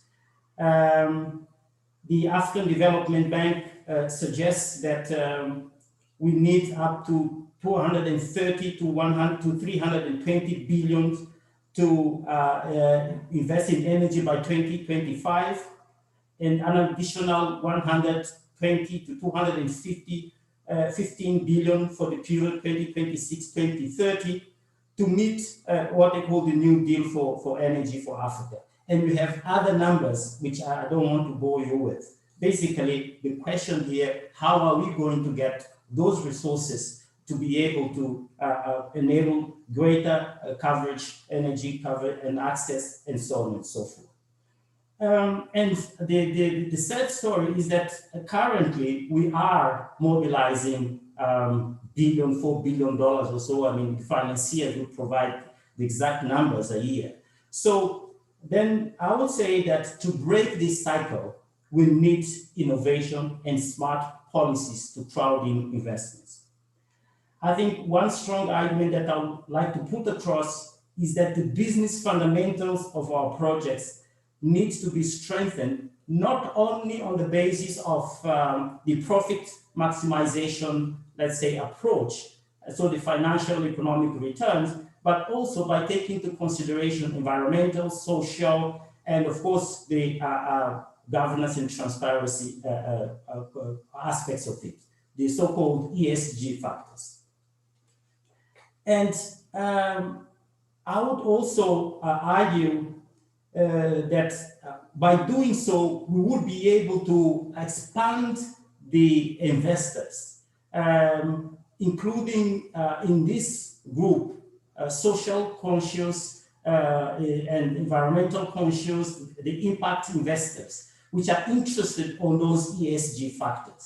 And so one could then design new financial instruments to mobilize finance for the energy sector, including green bonds and so on and so forth. So my other argument is that because of the very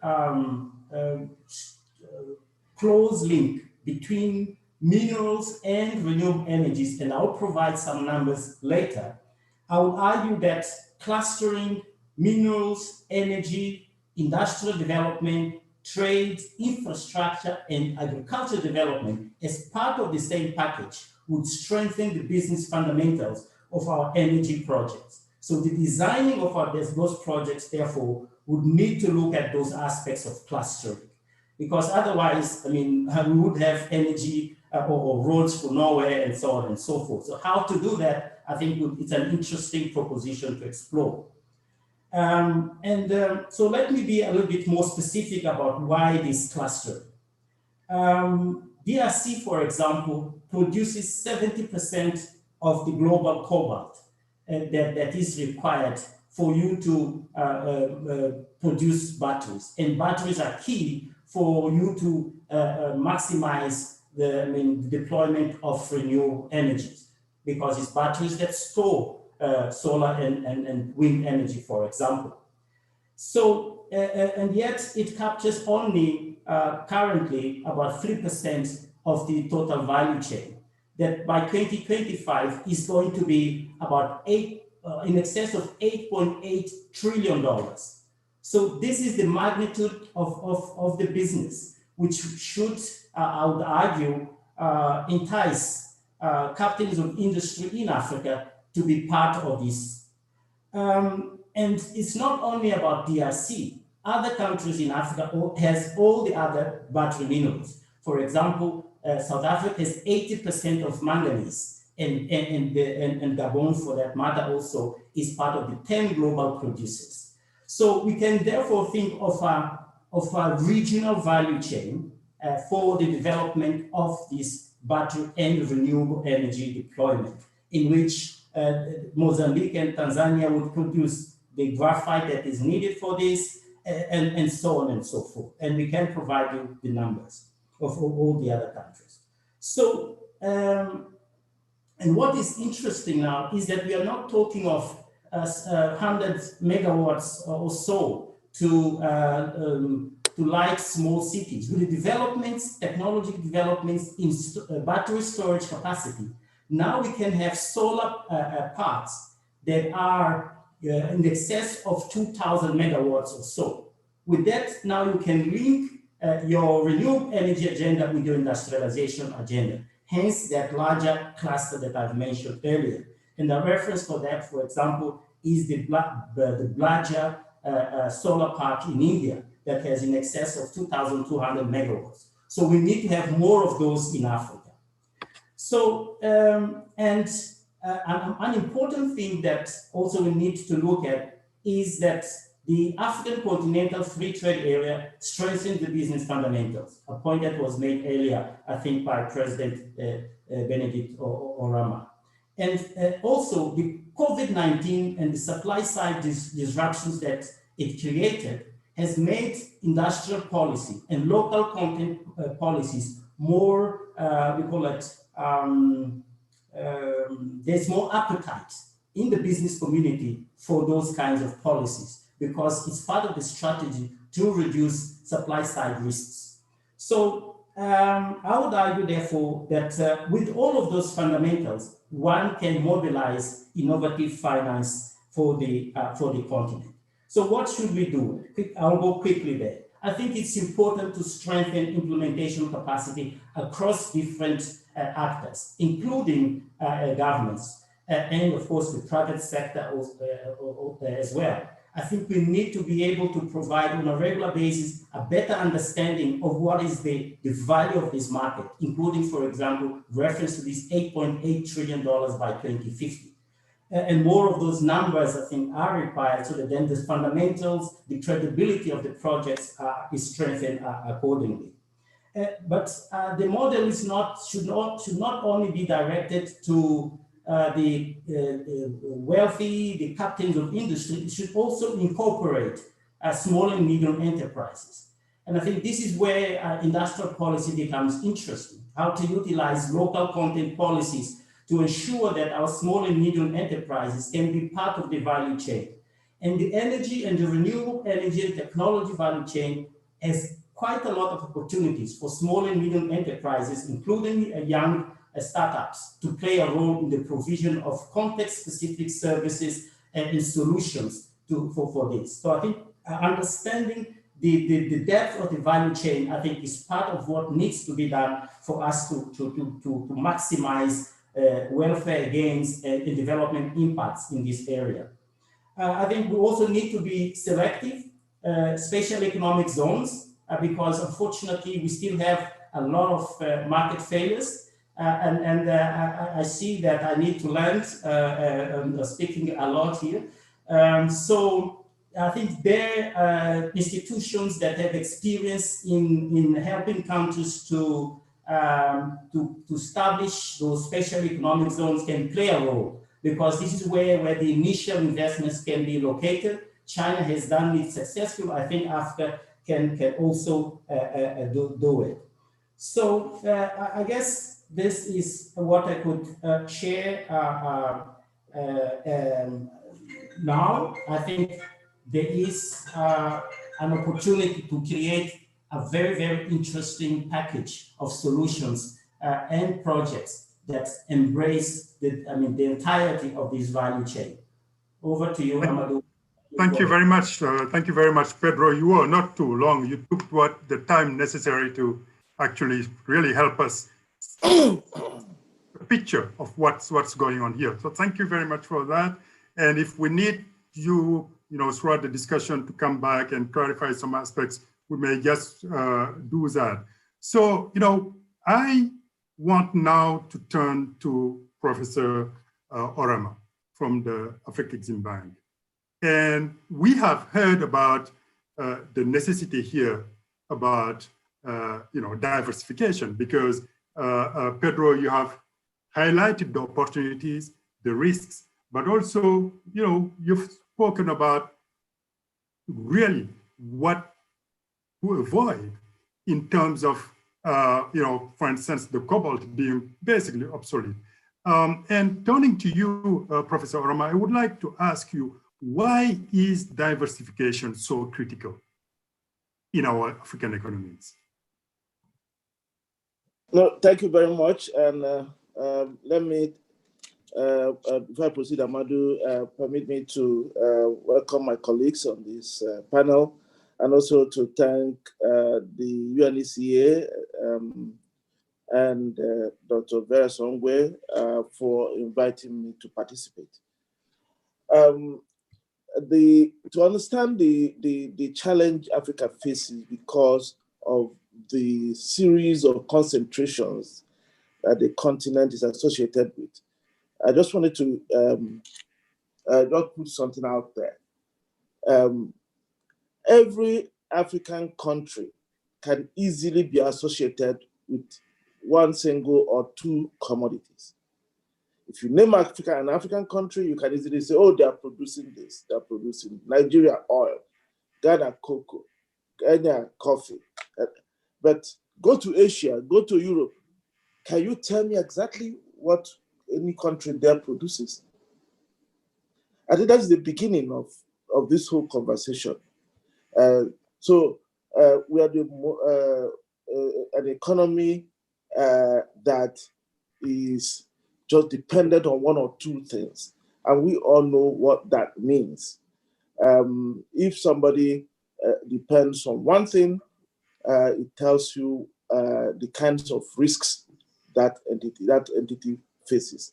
But let's even go beyond that, because that also then takes us further in the diversification question. If you go back in history to 1980, Africa was doing much better than Asia. In 1980, Asia's share of world trade was about 4%. Africa's share of world trade was about 5.5, even closer to 6%. In fact, it was about 6% of world exports. Now, fast forward to 2019, what have we seen? Asia's share of world trade has gone up to 20%, 1/5 of world trade. Africa's share of world trade has gone in the reverse. It's about 2.3%. But it isn't as if Africa wasn't doing anything. Africa was working harder than it was in 1980. But as it works harder, it moves back. Others are moving faster away from it. And why is that? It's because in 1980, if you take a few Asian countries, they were more or less like Africa. Today, they are much more diversified. They produce so many things that live in the world, in so many other things. But Africa has remained producer of single or double commodities per country, per country. And in fact, if you look at the whole continent, you can count the items that we produce in any significant quantity in your fingers. So it's nothing. So what that has meant for our countries and our continent is that we found ourselves in this unfortunate paradox that a continent that has high levels of unemployment is actually exporting labor, because we now ship commodities for others to use it to add value as much as they can. That's the value added is done in those places. And then that's where they get all the employment is made. Our people are unemployed. We ship what makes others to employ their own people. And then they ship the whole thing back to us. So we find ourselves in perpetual terms of trade difficulties, because although we produce everything, we get fewer in terms of the amount of money. And I think has just been demonstrated with respect to the cobalt and the copper example with regard to renewable energy. But what these tell you is that we have to move away from commodities and go into things that have higher value added. And actually, one of the Professor Oroma, if I may, on that point, because you're really making a very clear point here, which shows why we are not actually reaping the benefits of the endowment we have on this continent. And on that very point, in taking into consideration the advent of the Africa Continental Free Area, what is the role of the Afrexim Bank in actually improving, the intra-Africa trade, but also, helping create those value chains you're referring to? Yes, I think we start from the point of view in Afrexim Bank that our greatest resource is actually the commodities. That Africa's greatest resource are the human beings. It's the abundant supply of labor we have on Africa. So what are we doing? So our view is that we should support activities that employ our people. And those activities that employ our people are those things that make it possible for us to add value, that make it possible for us to create regional value chains. And that is why our strategy in the bank, the arrowhead of our strategy is the promotion of intra-African trade. Because we see that when we start promoting intra-African trade, then other things will follow. Because what goes into intra-African trade is actually value-added products. Today, if you look at the total intra-African trade and say, what are the commodities that go into there? What are the items that go into there? You see almost half of the items that go into intra-African trade as value at the manufactured items. When you look at globally, it's a completely different story. It's raw materials that go outside. So we believe that by championing intra-African trade, we should be able to create a regional value chains that will create jobs, that will begin to make us gain comparative advantage, that will make us compete globally. And so what we are doing is we've launched an intra-African trade strategy a few years ago under intra-African trade initiative. And the pillars of that strategy are 3: create, connect, and deliver. So under the create pillar, we are doing all those things that will help us produce the goods and services that will enter the trade. And that includes the work we are doing across the continent on supporting the development of regional, industrial parks and special economic zones. And we are doing that to deal with the issue of infrastructure today. We cannot build all the infrastructure to make us competitive globally and in producing goods. So we do the infrastructure within those special economic zones. The connect are those things we are doing to make sure that the goods that are produced have linked to the buyers. And here we have quite a number of things, including the payment system we have launched, which is the Pan-African Payment and Settlement System, which will make it possible for us to trade in our own local currencies. The pilot phase of that particular initiative will start in a couple of weeks in the West African Monetary Zone to be expanded to the rest of the continent. And we're also supporting the emergence of export trading companies, because we believe that the fact that informal traders dominate intra-African trade is an evidence of institutional failure. We do not have companies that can trade, that can manage the risks of trading and can trade in large volumes. So the informal traders then fill the space. Whereas if you are able to create export trading companies, those will make it possible for intra-regional trade to happen better, for regional value chains to emerge. We're also then supporting in the deliver side, the emergence of the logistics and the regional infrastructure that will make it possible for us to deliver on those things. And that is where we also have the power aspects, where we are supporting renewable energy, which we believe would be a game changer for the continent, given the abundance of renewable energy we have all across the continent. Thank you. Thank you, Prof. Thank you very much, Prof. And that gives provide a wonderful actually transition to turn now towards Alain Ebobisse at Africa 50. And actually, Mr. Ebobisse, we've heard what Prof. Orama said. We've heard in the first segment also the presentation from the President of Kenya. And this brings me to ask, what is, in your view, the appropriate energy mix for the continent? How do we go about it? Thank you, Amadou. And first of all, let me also say that I'm very pleased to be here, and thanks the distinguished fellow panelists, my brother Orama, and also thank ECA, my sister Vera, for inviting me to this very important discussion. For those of you in the virtual audience who don't know Africa 50, let me just say a couple of words. Africa 50 is a Pan-African infrastructure investment platform that was founded under the auspices of the African Union to help close the continent funding gap through private and PPP investment in infrastructure.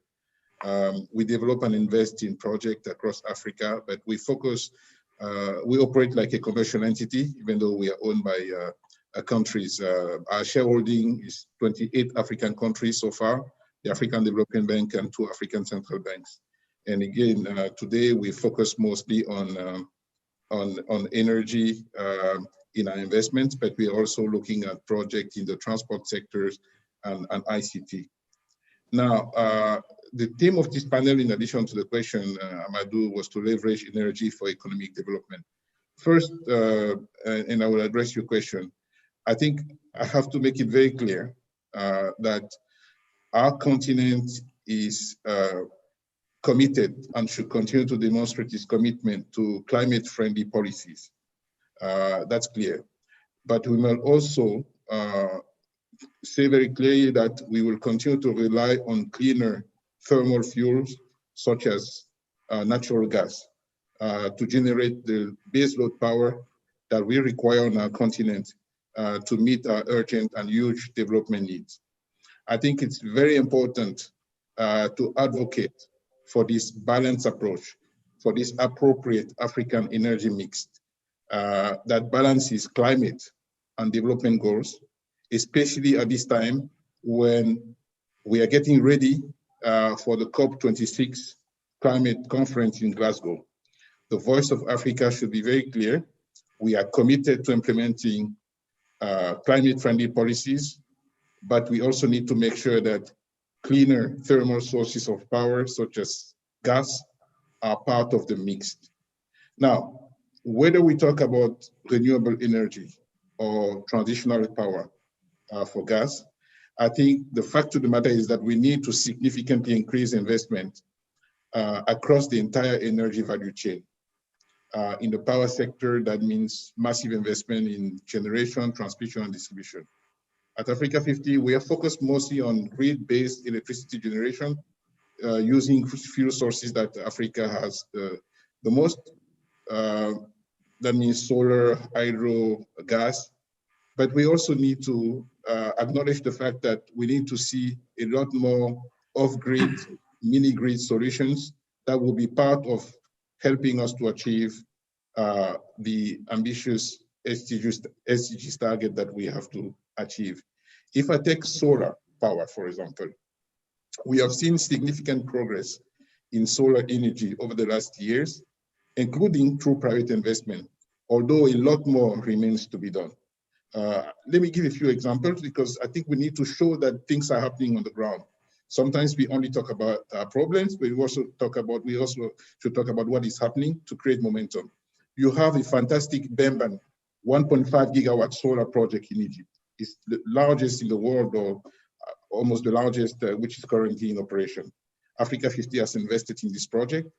I think in the presentation that Vera presented earlier, she also mentioned the 580 megawatt Noor solar power plant in Morocco. You have South Africa, who has almost over 4,000 megawatt in the renewable energies. Even small African countries are committing serious resources to solar. Just to mention one, Senegal, picked it before I knew Amadou was here, but also His Excellency President Macky Sall, our brother, is doing a great job in putting renewable energy. 22% of Senegal energy mix today is renewables. Okay, most of it funded through solar, through private investment.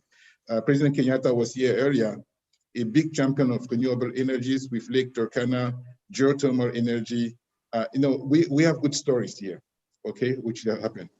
But and I can also mention what we are doing in the hydro space at Africa 50. We finance the Nachtigal project in Cameroon, which is a 420 megawatt hydro project in Cameroon, and maybe the Volove project in Madagascar. So stuff are happening on the ground.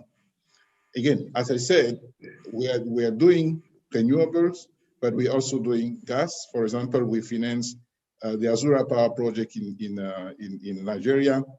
And we believe Africa is well endowed with gas. And gas should be part of the equation to drive Africa's development in terms of industrialization. I think my brother Orama was mentioning that we need more value-added products here. We need to create an industrial base, and we need a lot of energy. Renewables is part of the solution. We continue to do that. We are very committed. But in the short to medium terms, we also have to use cleaner sources of thermal to create that base load power that will enable us to be extremely good at industrializing product on the ground. I think it's very important to increase the amount of investment to achieve the SDG goals. I think this is quite important. So, and just to finish on that, I think the gap is still important. I think the AFDB estimated $130 to $170 billion of annual investment infrastructure, which is needed. Only $100 billion was spent in 2018, according to the Infrastructure Consortium in Africa. So we need to increase those amount of money quickly. If we had time and if we want to go into that, I could discuss about some of the constraints that we see and how we can actually go ahead and speed up and scale up what we are already doing on the ground. We know how to do it. Now we need to do it faster and bigger. Exactly. Well, to that point, Alain, I was going to ask you, you mentioned gas, for instance, what kind of real investment, what kind of infrastructure investment we really need? And I think that's like a very important question. I know that you're saying we do a lot already in the continent, we do need to do more and better, but specifically, what are those kind of investment in infrastructure, and where do we get those resources for the investment? Okay, no, that's an important point. First of all, we have a situation where, and I think Prof. Rama alluded to it, that most of the gas that we have been developing in Africa was targeted to export market. And then we started to say, well, wait a minute. I mean, we have no problem for exporting gas, but how about we also use our own domestic gas in our own countries?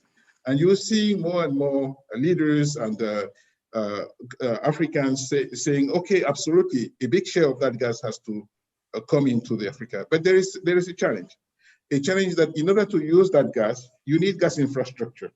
You need to be able to bring that gas from the fields, the production field, the gas fields, to the demand centers.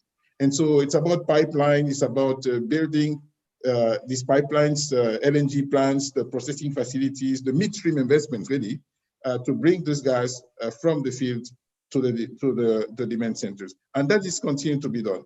But I think that one of the things that I like to highlight is that we see the share of the private sector in the investment in the energy space on the continent is too small. Just two figures that I want to give to put things in perspective.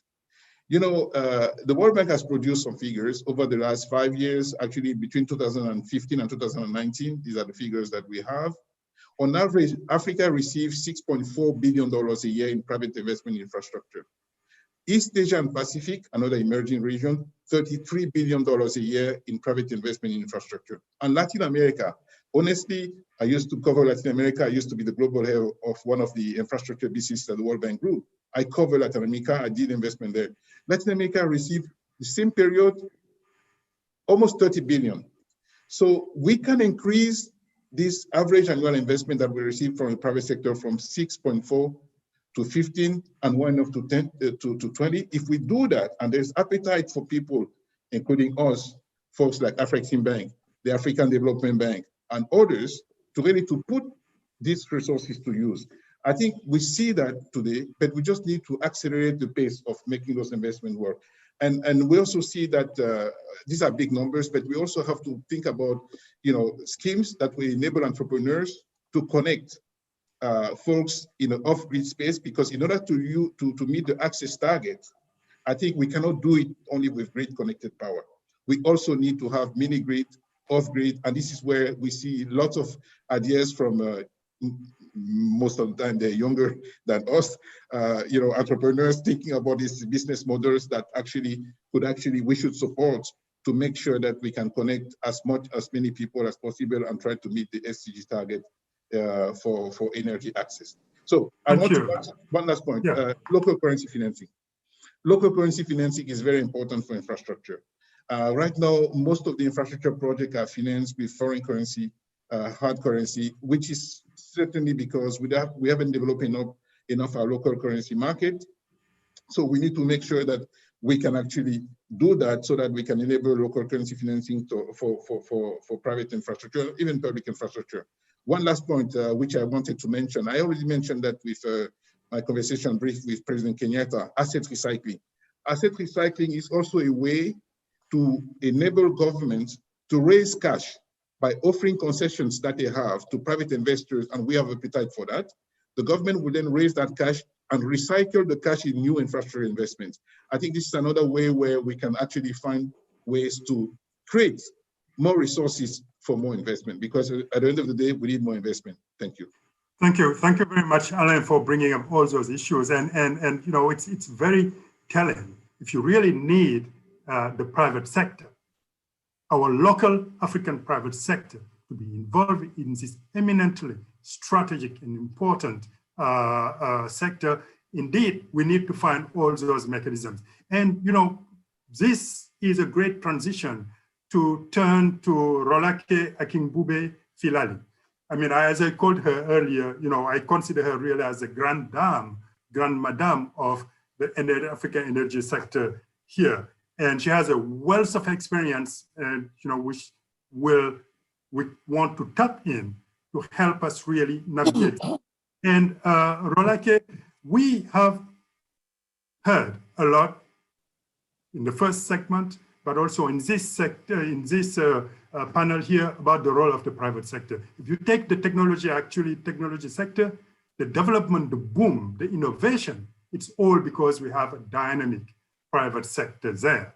So what is needed to help facilitate the local content policies so that we can have the emergence and the development of the African private sector in this Thank you very much, Amadou. And, you know, I'm really glad to be here. And I must commend the great work that both Afreximbank and the Africa 50 Fund are doing to really develop infrastructure and trade across the continent. So my perspective is really, first of all, to say we need to, first of all, dimension the opportunities. As Alain has very eloquently said, you know, we know hydrocarbons alone cannot meet Africa's energy demand. So for me, what are the biggest game changers? Because that is where we'll find opportunities. The biggest game changers will obviously be renewables in power generation, but it will also be areas like natural gas and maybe even electric vehicles in transportation. And I know a lot of people listening to that will say, well, this is very idealistic for a continent that has not fully conquered how to meet fossil fuel demand in the form of petrol and diesel. How do we leapfrog to this? I think the first thing we need to do very, very clearly, let us define what we mean by local content, right? Let's be realistic. What exactly do we mean by local content? It is about economic participation, it is about inclusion, and it is about diversity. If we look at local content as it has been implemented in some markets, it is the composite value of added services created in an economy. It goes beyond human capital. It actually looks at material resources and capabilities and how they are utilized in those countries. So if we look, for instance, at one of the game changers I mentioned, which is renewables in power generation, is first of all, what are we talking about? Let's look at the manufacture of solar panels, for instance. What are the obstacles that currently exist in the regulatory environment that will go a long way to helping to boost investment in this place? So we need investment-focused interventions in the manufacturing value chain. So we talked about the DRC production of cobalt, it's 70%, but its capture of the global value chain is only 3%. What we know that is globally, the supply chain for solar PVs is concentrated in China, but there's a real opportunity here with the Africa Continental Free Trade Agreement, as well as initiatives being pursued by actors such as Afreximbank to really focus on this. We've also seen tariff imposition on Chinese exports to the US, which are actually causing American companies to diversify their battery production away from China.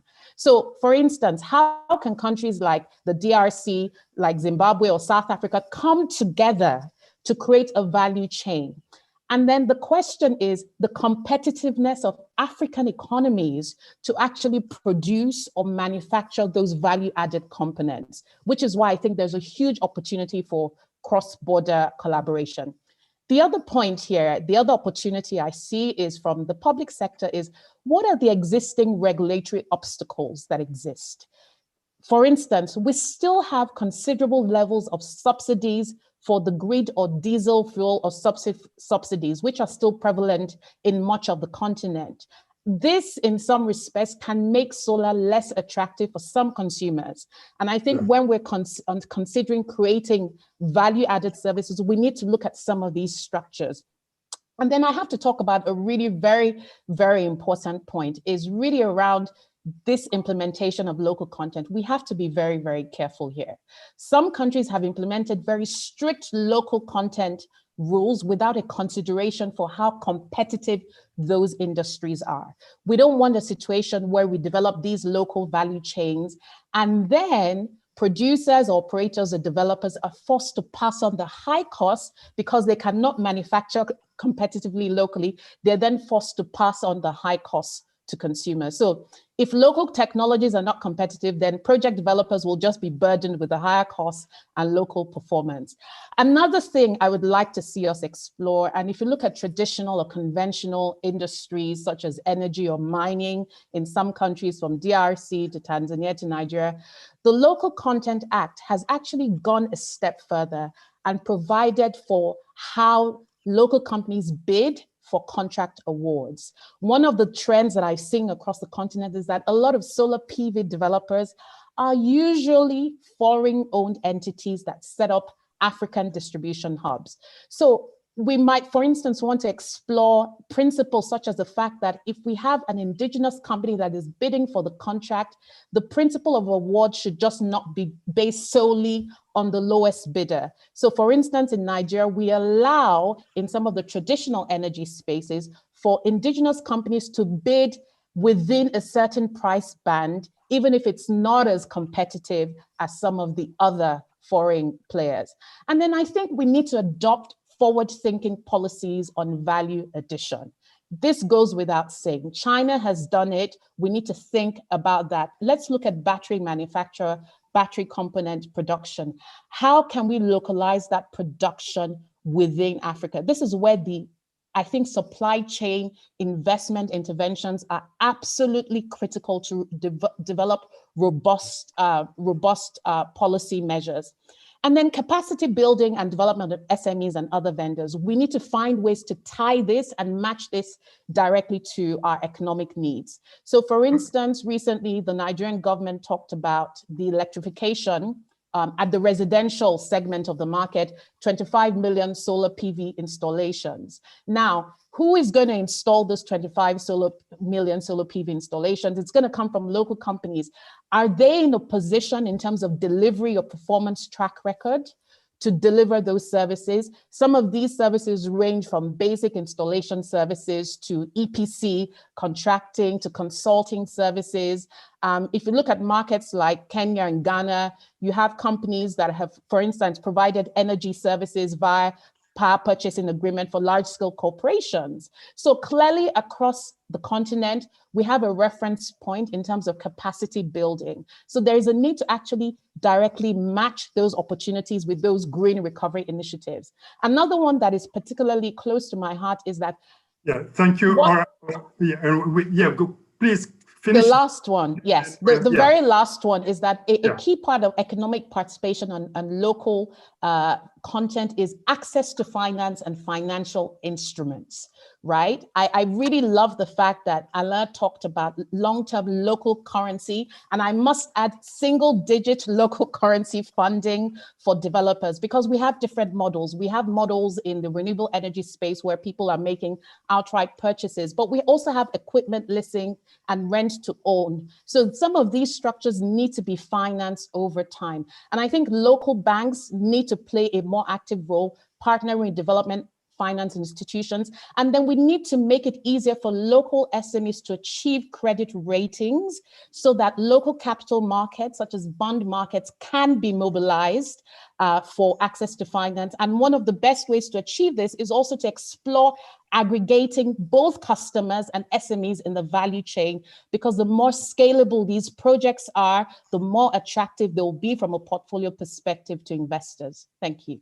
Thank you very much, Rolake. I mean, you really unearthed a lot of issues here, but what that says is really there's huge opportunities, untapped opportunities in this sector. And you mentioned the aspect about inclusion. You also spoke about diversification again. I mean, all of these show us that the pipeline is huge and then the needs are really there. So staying on the idea of diversification and inclusion, actually, I would love to turn now to Boubacar Diallo. And now I'm going to speak in French because we'll be exchanging. You can do it in English if you want. I'm going to talk in English like the others in the panel. Yeah. Don't worry. Okay. Well, if we want us to continue in English, then we'll do so. And so, Boubacar, I just want you to share with us through your experience, the work you've been doing on the continent. What is the urgency you have felt for our countries diversifying in this sector? But also, Rolake mentioned the inclusion aspect, and some other, I think it was Professor Orama, who mentioned also the inclusion aspect. I want you to touch a little bit in that, keeping in mind how to create good, dynamic, and decent jobs for the youth in particular. Okay, thank you very much, Amadou. I'm very glad to be here and to share with this high-level panel. So here I'm the entrepreneur, the small entrepreneur. I did things, but not like the other members of the panel. I'm a young entrepreneur and the founder of a company called Benu, a company which supports the energy transition of African businesses, particularly in rural areas. So we have a very high focus to understand what people need in rural areas, which is a place where people are living today. A great part of the population are living in the rural areas. And we work in Togo, Burkina, and Ghana. To answer to your question, there is an important thing when we talk about energy. What we try to do every day when we go to the field is to stop talking about energy to people. Because in reality, people don't care about energy. They care about what we can do with energy. So this is a thing that I understood after 5 years working on that, because at the beginning I was more focused on understanding, well, people, what they want. They want solar, they want hydro, they want gas. What are the levels of environment and of GE's emissions? So more of focus around technology. But finally, when you go to the ground and you start talking to people, they just want something. They have a machine, an appliance, and they just want this appliance run correctly. And this point of view and this way of looking to things, you can use it for very small businesses, but you can also do it for very big businesses. Like our initial discussion about cobalt. When we talk about cobalt, it's great. It's an extraordinary opportunity. But at the same time, if you want to industrialize the cobalt industry, if you want to bring and to do your own batteries in the country and create a value with this asset, you need energy, you need infrastructures, you need roads, you need that energy to produce. Are we able to do that in the short term? I'm not really sure right now. So this is only to show that the initial point of the discussion is it's around diversification and understanding on what are the initial needs of the different countries. As I said, we work in Togo, in Ghana, in Burkina Faso, and every often we see the same things. Rural areas and peri-urban areas are places where cash and money is flowing very easily in reality. But this money is flowing in the agro business. There is a lot of agribusiness, and we see that if you bring the good energy to people, they can increase the value that they are generating in their own business in the agro business, because the first need today is to eat, is food. So if you go to the simple things, this is where there is probably a need to do something. We see also that when we focus on the main activities like those agribusiness is the best way for inclusion, but for natural inclusion, because we know that using those activities like agribusiness is more easy to bring the young entrepreneurs in that businesses, because it's simple, it's easy to understand, and also to bring women inside, because they are already part of the agribusiness in a certain way. So I think that it's really important when we talk about energy to have in mind the technology side, the infrastructure side, the fact that we need to create value, rentability, ROE, but we need also to really focus on what this energy, what we are going to do with this energy, what is the kind of activities that we are going to be created in the country. And it's very important because this activity that is going to be created is going to create value, is going to create revenues, and those revenues are there to pay for the energy.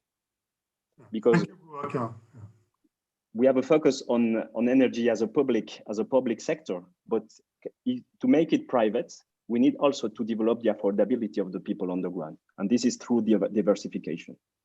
Thank you. Thank you very much, Boubacar, for that clarity. I don't see Professor Orama in my screen, but I think he's still there.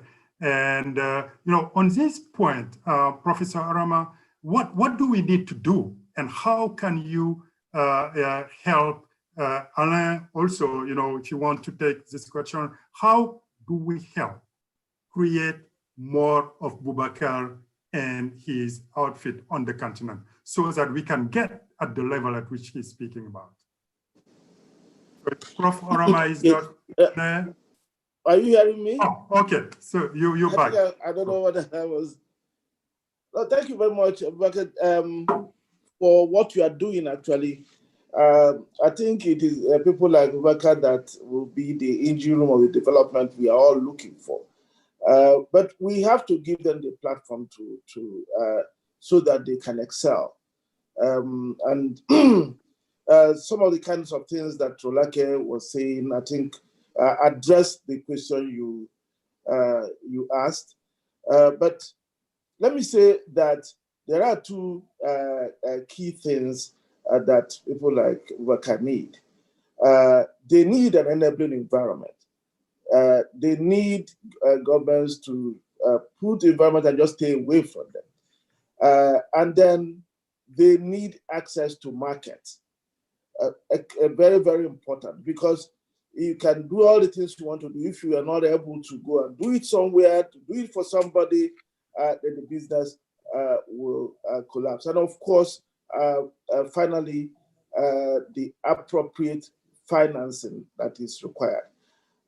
And in all of this, I think Africa started in a good way in 2018 when we launched the AFCFTA. But what the AFCFTA does then is that it begins to create the regulatory framework that is, in many cases, Pan-African. It begins to harmonize the way we trade. And over time, we begin to harmonize the way we do business in our different countries. So if you are in Burkina Faso and you are in a particular type of business, if you go and try to do it in Cote d'Ivoire, you are likely to do it under the same kind of regulatory regime.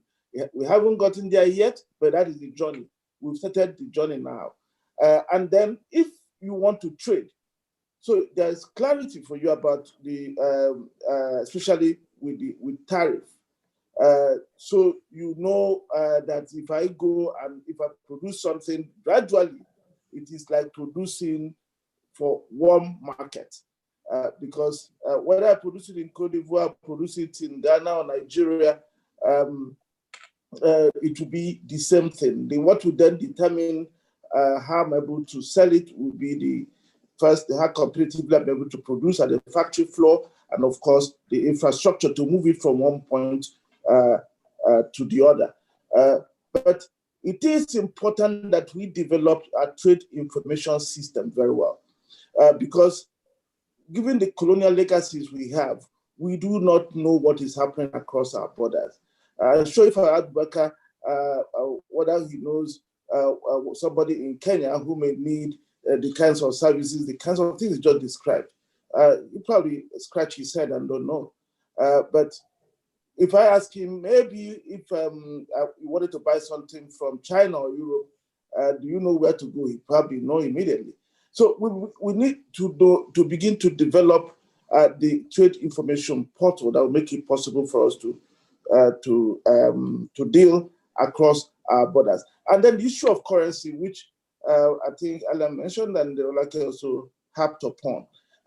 If we do not create a system where our currencies then become the means of exchange first, before we then make the journey to a single currency sometime in the future, we'll probably not be able to begin to do local currency well.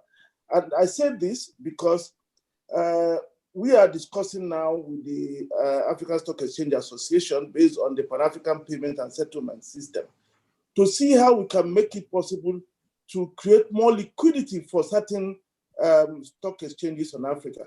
How? There are about 5 exchanges they've identified for the pilot phase. So if you take one exchange, say the stock exchange in, say, Nigeria, for example, then it is possible then for somebody in Egypt here to buy shares in the stock exchange of Nigeria. You will pay for that in Egyptian pound. Whereas the person who is selling, who is in Nigeria, will get Nigerian naira. What that will do immediately is that we infuse liquidity into some of our stock exchanges.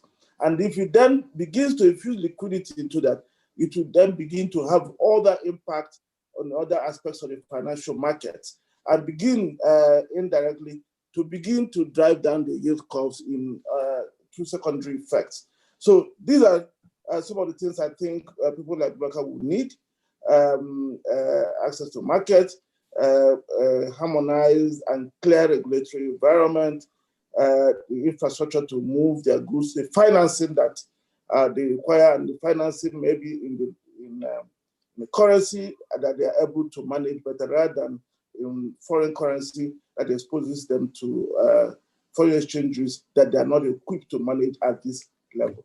Thank you very much. Thank you, Prof. Thank you very much, Prof, for highlighting, what really should be done to facilitate the participation of this private sector if we really want to be in this critically important sector, which is the energy sector, where we are starting to go in the technology sector. So it's very, very important, and thank you very much for that. So I would like now to open this to the question and answer session before actually just trying to build on what you said, Prof. Orama here, and what other participants have started talking about, which is at the end of the day, we need to create some sort of a coalition of the willings so that we can have this sector initiate that turn which is needed to unlock the value which is in there. And that would be in the segment which would just be following this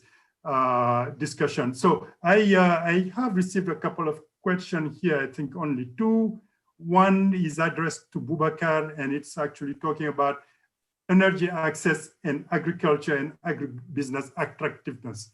Boubacar, in your experience in the areas, in the countries you are working with, can you just, I think you started talking about it, but can you just reiterate for the question we have here, what does access to energy do to boost agribusiness? I think for agribusiness, energy can boost particularly two activities. Those are examples, but are examples that I know. The first one is, for example, in Burkina Faso, the capacity to bring irrigation. If you can change the pumps, the genset pumps that we use normally, that are quite expensive, with a solar pump, you can drastically reduce, and with the good financing scheme, like leasing or other mechanisms, you can drastically reduce the cost for that small farmer of the access to water. It's just as easy as that. So if you have that, the revenues of this farmer is going to increase. Another example is for all that is related to the cold value chain. This is a huge market for energy, because the cold value chain, you need it at the beginning of the end of the culture. You need it for conservation, just for conservation, and you need it also to bring it to the city. This is very, very important to develop that, to have this close connection between energy and cold services.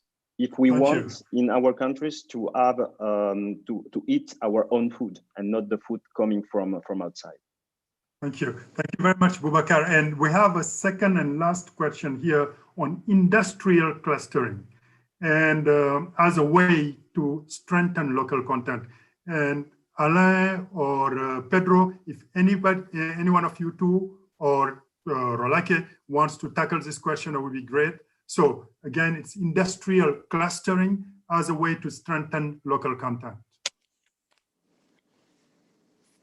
I can make a very, very quick contribution. There are two things. Is that one of the things that we haven't done quite well as a continent is dimension our needs at different industrial clusters. So for the energy sector, there's the large scale industrial projects which still require gas-fired generation, embedded generation. Then you have a booming commercial and industrial space, the commercial and industrial users. And of course, you have the residential space.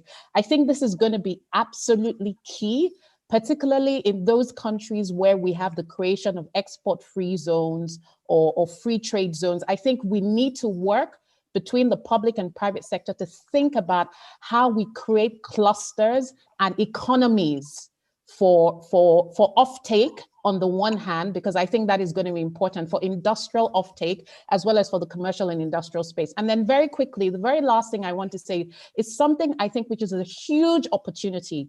When we saw the emergence of the COVID-19 pandemic, one of the fastest responders in terms of deployment of energy solutions was the off-grid space. And I think this just demonstrates the intersectoral synergies for the off-grid market and the huge potential it has. It was the quickest solution for temporary isolation and COVID-19 treatment centers.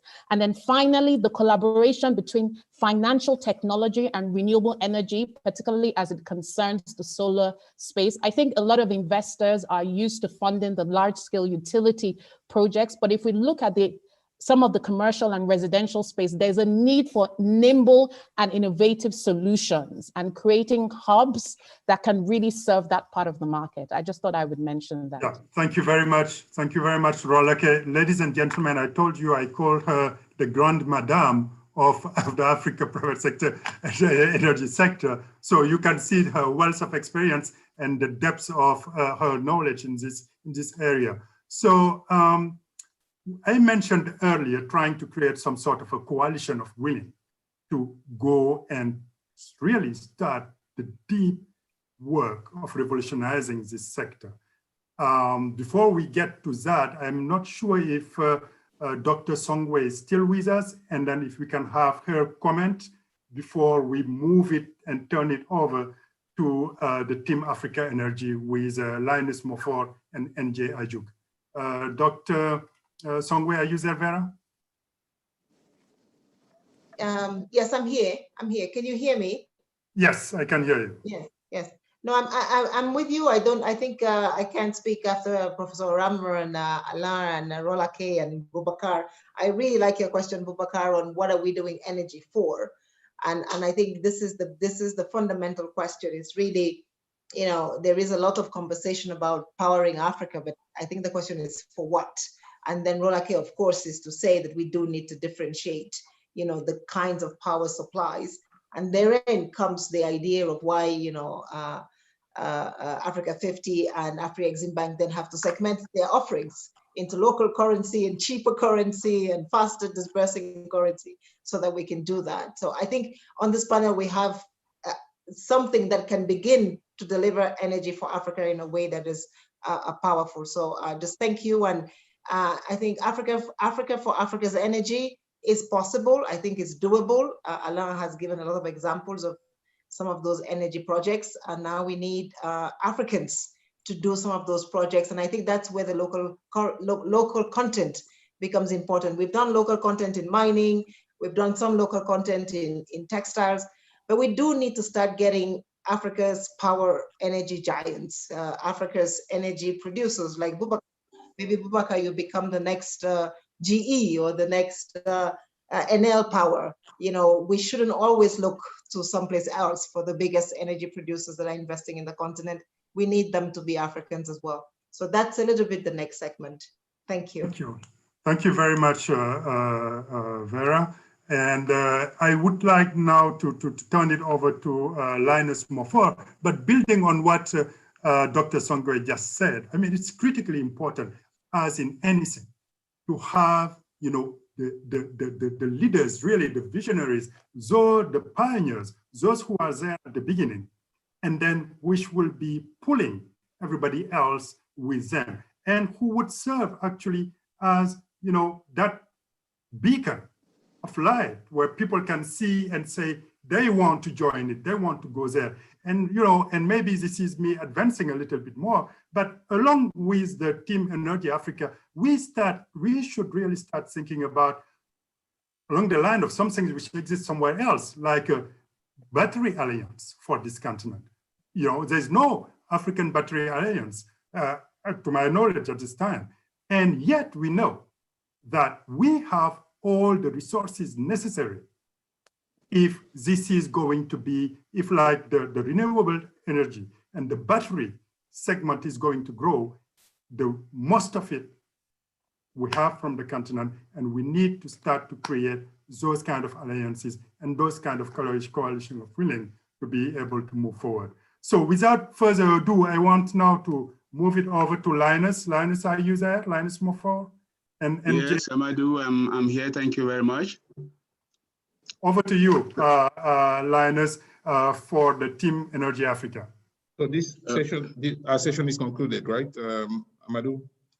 Well, yeah, this is actually like, so we're sliding into that, but if you're asking the question because you have another commitment, feel free. I would like them to thank you for that. But I was going to give it to them because I think it's all part of the same package here. Okay. So no, thank you very much, Amadou. In fact, I just want to use some numbers that Dr. Songwe mentioned earlier on in the transition between the two sessions. She talked about the fact that the current capacity in Africa is only 250 gigawatts. And that to really make some progress, we need to go up to 250, additional 250 from clean energy by 2030. So presently, most of the investments in that 250 capacity have been from the public sector. And Alain and Professor Orama, they made the case that the private sector investments are very, very small. So I want to use two slides to try to contextualize why the private sector is important, and even more so, why Africa's private sector role is very important in Africa's energy transformation. So the SDG, so can we have the presentation, please?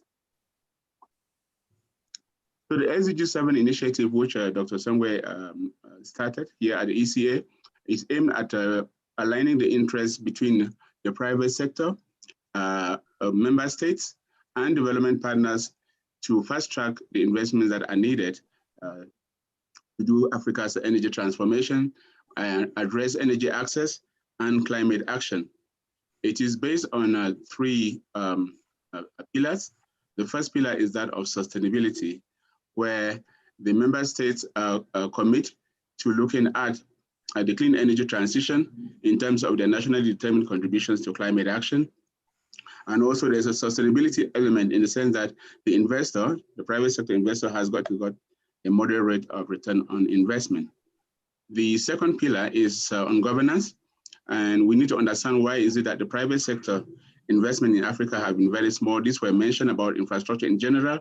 But if you look at the last report of the Bloomberg Frankfurt School UNEP Global Trends in Renewable Energy Investments in 2019, of the 282 million that was invested in clean energy globally that year, less than 1.5% came to Africa. And even that 4 billion or so that came to Africa went to just about 5 countries: Kenya, Morocco, South Africa, Zimbabwe, and so on. So we need to understand what is it that is stopping the investment from the private sector happening by addressing the governance issue. And I also like to point out here that the ECA, in collaboration with the Rest for Africa, is doing a regulatory, comprehensive regulatory analysis of what is happening in the countries, with the countries, so that these governance issues can be best understood and addressed. And then we believe that if we address the sustainability and governance issue, then raising the finance, which is the third pillar of the initiative, through bonds from the capital market should be much easier, and we couldn't mobilize the private sector there. So the advantage of this SDG 7 then is that you mobilize the support of big players globally. We have the Pacific Investment Company, PIMCO, which is a big ESG investor. Pedro mentioned this earlier, that is supporting this. It also makes the case for investments in transmission and distribution. And this is critical because, you know, we keep talking about private sector investments, but most of the time we're talking about those investments going into generation.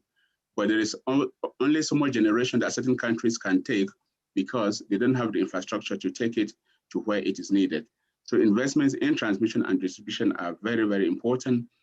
And we don't yet have the blueprint on how we can bring private capital because the public capital has not been there. Remember that we're talking about that capacity of 250 that's happened over more than 5 decades. And we're going to add a similar amount over 1 decade. And when the public has not been able to invest, so this has to come from the private sector. And how do we then bring, what are the innovations which we can use to bring the private sector to, or private sector capital to put into the investments in transmission and distribution? Because when you do that and invest in interconnectors that link the power pools, then the investment case for the private sector becomes very strong because you are now able to balance supply and demand, where you generate where the resource is highest and therefore cheapest, and it is consumed where it is needed. So that is what the initiative can also help do, and then it can also help to leverage the political will on the continent because leaders want this to happen.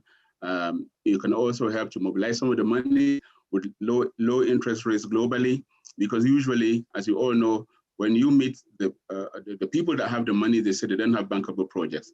When you meet the policymakers who need the energy, they say they cannot find the money. And so we need to find a way of matching, and this initiative can help do that. So now the role of the private sector is key, and this is what the initiative is going to do. But most importantly is the role of Africa's private sector. So that is why Dr. Sengwe also came up with this order. And we have the next slide, please. This other idea that how do we mobilize private sector from Africa to do this energy transformation on the continent? Because at the moment, the small private sector investment, which is very tiny, less than 1.5% in 2019, over the last 10 years, less than 2% is coming from abroad. But there are many things that we have examples in other sectors. You just mentioned, Abubakar, where the private sector has been able to transform Africa in telecoms and so on. How can we get the same African private sector to transform the energy transformation for Africa, to industrialize Africa, to do the CFTA and all of this? When you bring a group of like-minded Africans who have the money, they understand the African landscape, they are able to make more influence or impart more influence on governments to do what is needed to address that key middle pillar of the policy and regulatory, the governance pillar, so that the investments can happen. They understand the risk in the market, because one of the challenges that governments will have is that when the private sector come, they put a very high premium because Africa has got this high perceived risk, which is different from the real risk. Bringing Africans together who understand their continent means that they can remove that high perceived risk and so on. And Alain and Professor Rama, you mentioned, and Rolake, you mentioned about local currency. Again, bringing a group of African private sector people, they can help governments with local currency financing for clean energy investments, and bringing them together also help to create an open playing field on the continent so that you can begin to see what is the lay of the land in terms of the opportunities that exist across East, Southern, Northern, West Africa, so that the private sector people can begin to see where the biggest opportunities lie. So this is the idea about the Team Energy Africa, that you bring African business to invest to power Africa's prosperity. And that this is believed to be one of the ways that can actually make the transformation to happen, because the critical area of investment in transmission and distribution, where usually governments would be hesitant to think about private sector investments, but when you start thinking about the CFTA that brings Africa together and then bringing Africa's capital to invest in Africa's infrastructure, could be one of the ways that we actually transform and then bring in more investments that can go into generation as well. And then we can begin to address some of the key issues that were mentioned before.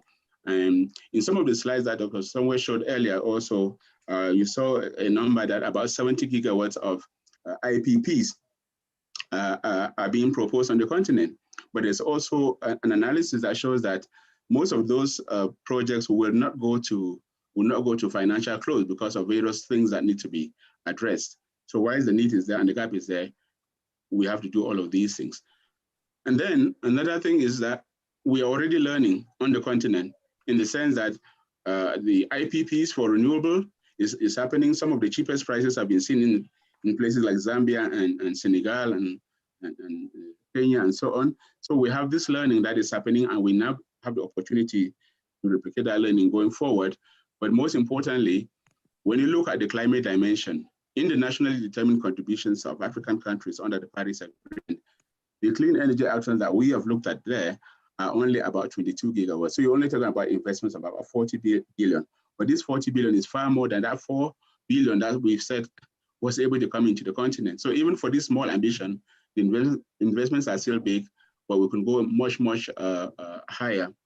So the idea then is that whilst you have a team of Africans who understand the continent, who understand the global landscape of finance, can be able to bridge the gap between the continent and the private sector from abroad, and then work with member states to deliver on the Africa energy agenda. So this is the idea, and we'd love to hear your perspectives and your views on how to take this forward and how to mobilize momentum and support for it.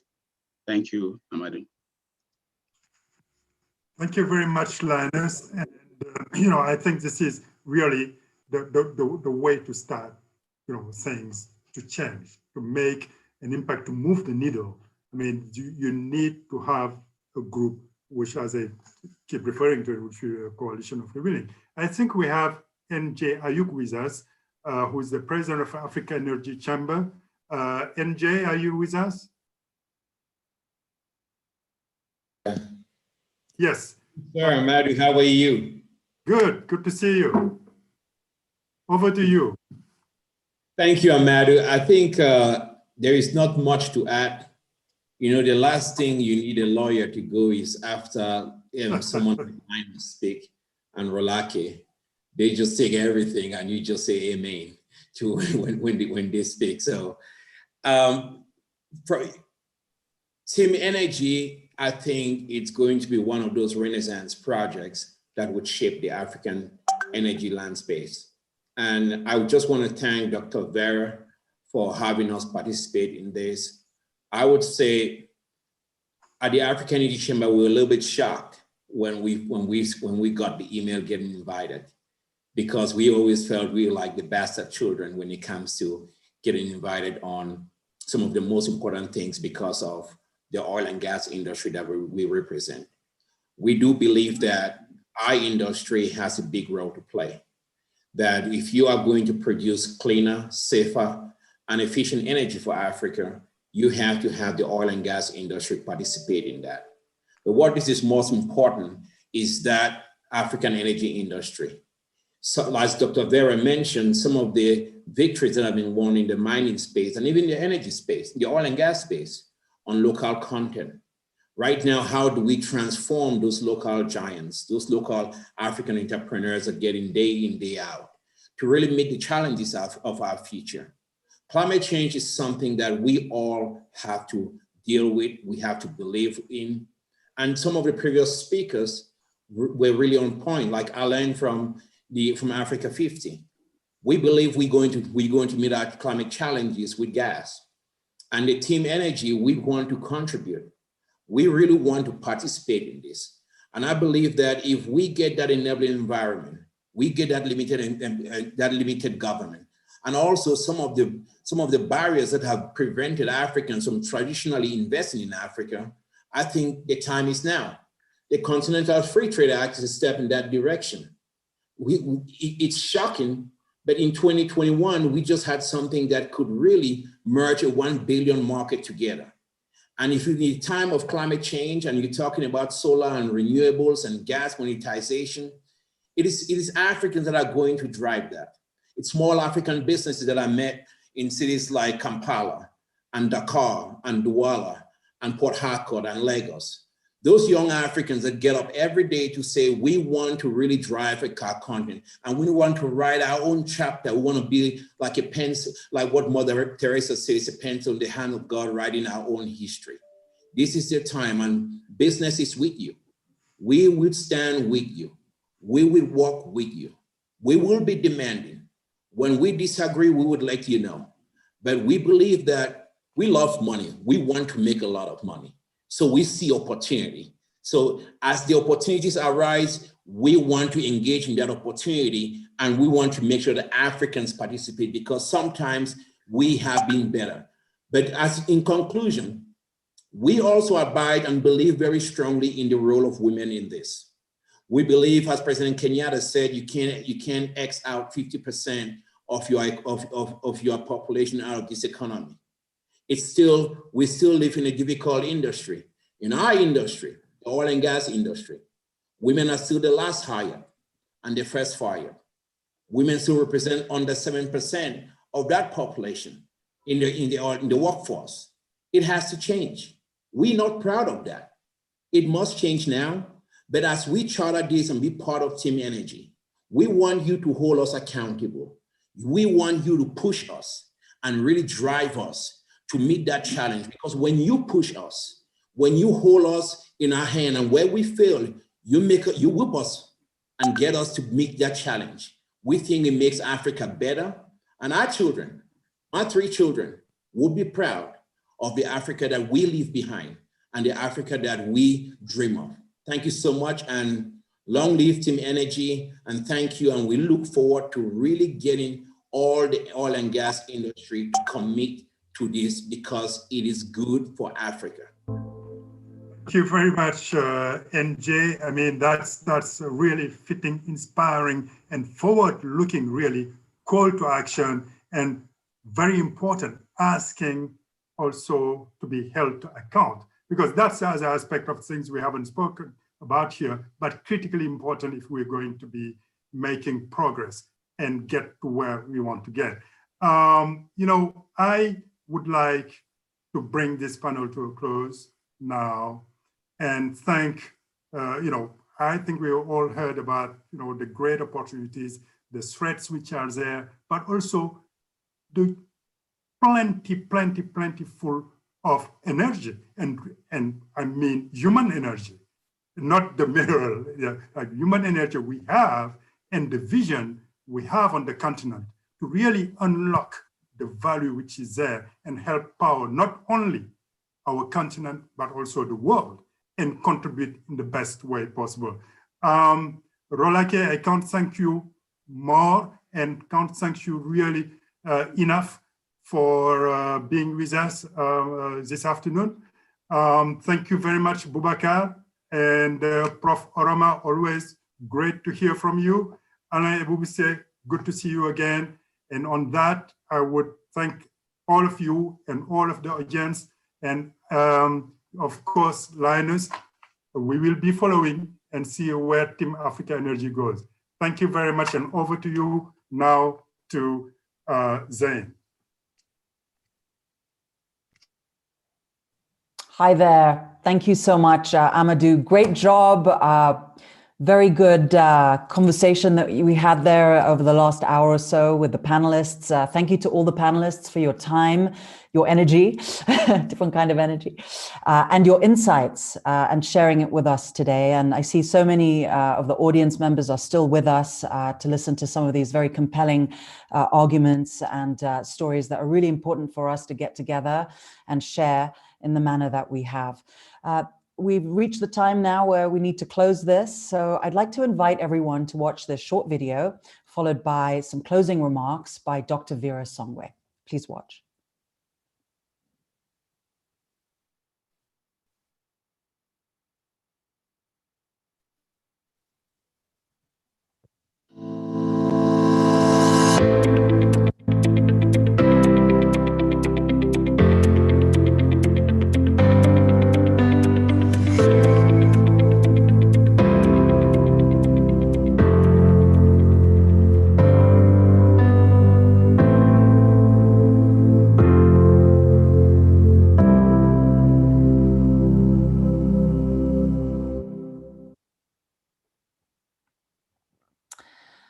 Wonderful.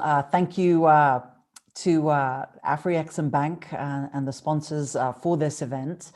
Now, I'm happy to close this session shortly, unless Dr. Vera Songwe would like to say a few words. Vera, say a few words. This has been a great day. You've created this fantastic session for all of us. And oh, thank you, everybody. I think we've reached that. It's 5:30. We'd let everybody go. Thank you so much. I think we've heard 2 or 3 things today. One is ICT, the future. We can finance it. We can do it. We've seen, I think, an amazing showcase of young African CEOs in the ICT space, in the energy space with Boubacar Rolake. The future is ours. The Africa we want is at our fingertips. We've heard a leader say that he was willing to give us the policy environment to deliver it. So I suppose the Africa Business Forum is here to match policymakers and business and to see where we can take it forward. Hopefully that we have given you some more hope on the AFCFTA with everything you've heard, all the possibilities from Afreximbank and Africa 50, the African Development Bank. There are institutions on the continent that can do this. There are businesses on the continent that can do this. There are women on the continent that can do this. There are youth that can do it. And so I suppose in closing, let's go do it. Thank you very much and stay safe. Stay safe, most importantly. Thanks for spending the time with us today. Thank you, Zain. Thank you, Vera. Back over to you. Thanks. Awesome. Thank you so much, Vera. Thanks, everyone. Goodbye. Thank you. Thanks, Professor Rama. Bye-bye. Take care. And wash your hands, wear a mask, and all that. Take care. Bye-bye. Indeed, indeed. Thank you. Thank you. I had fun. Hope everybody else did.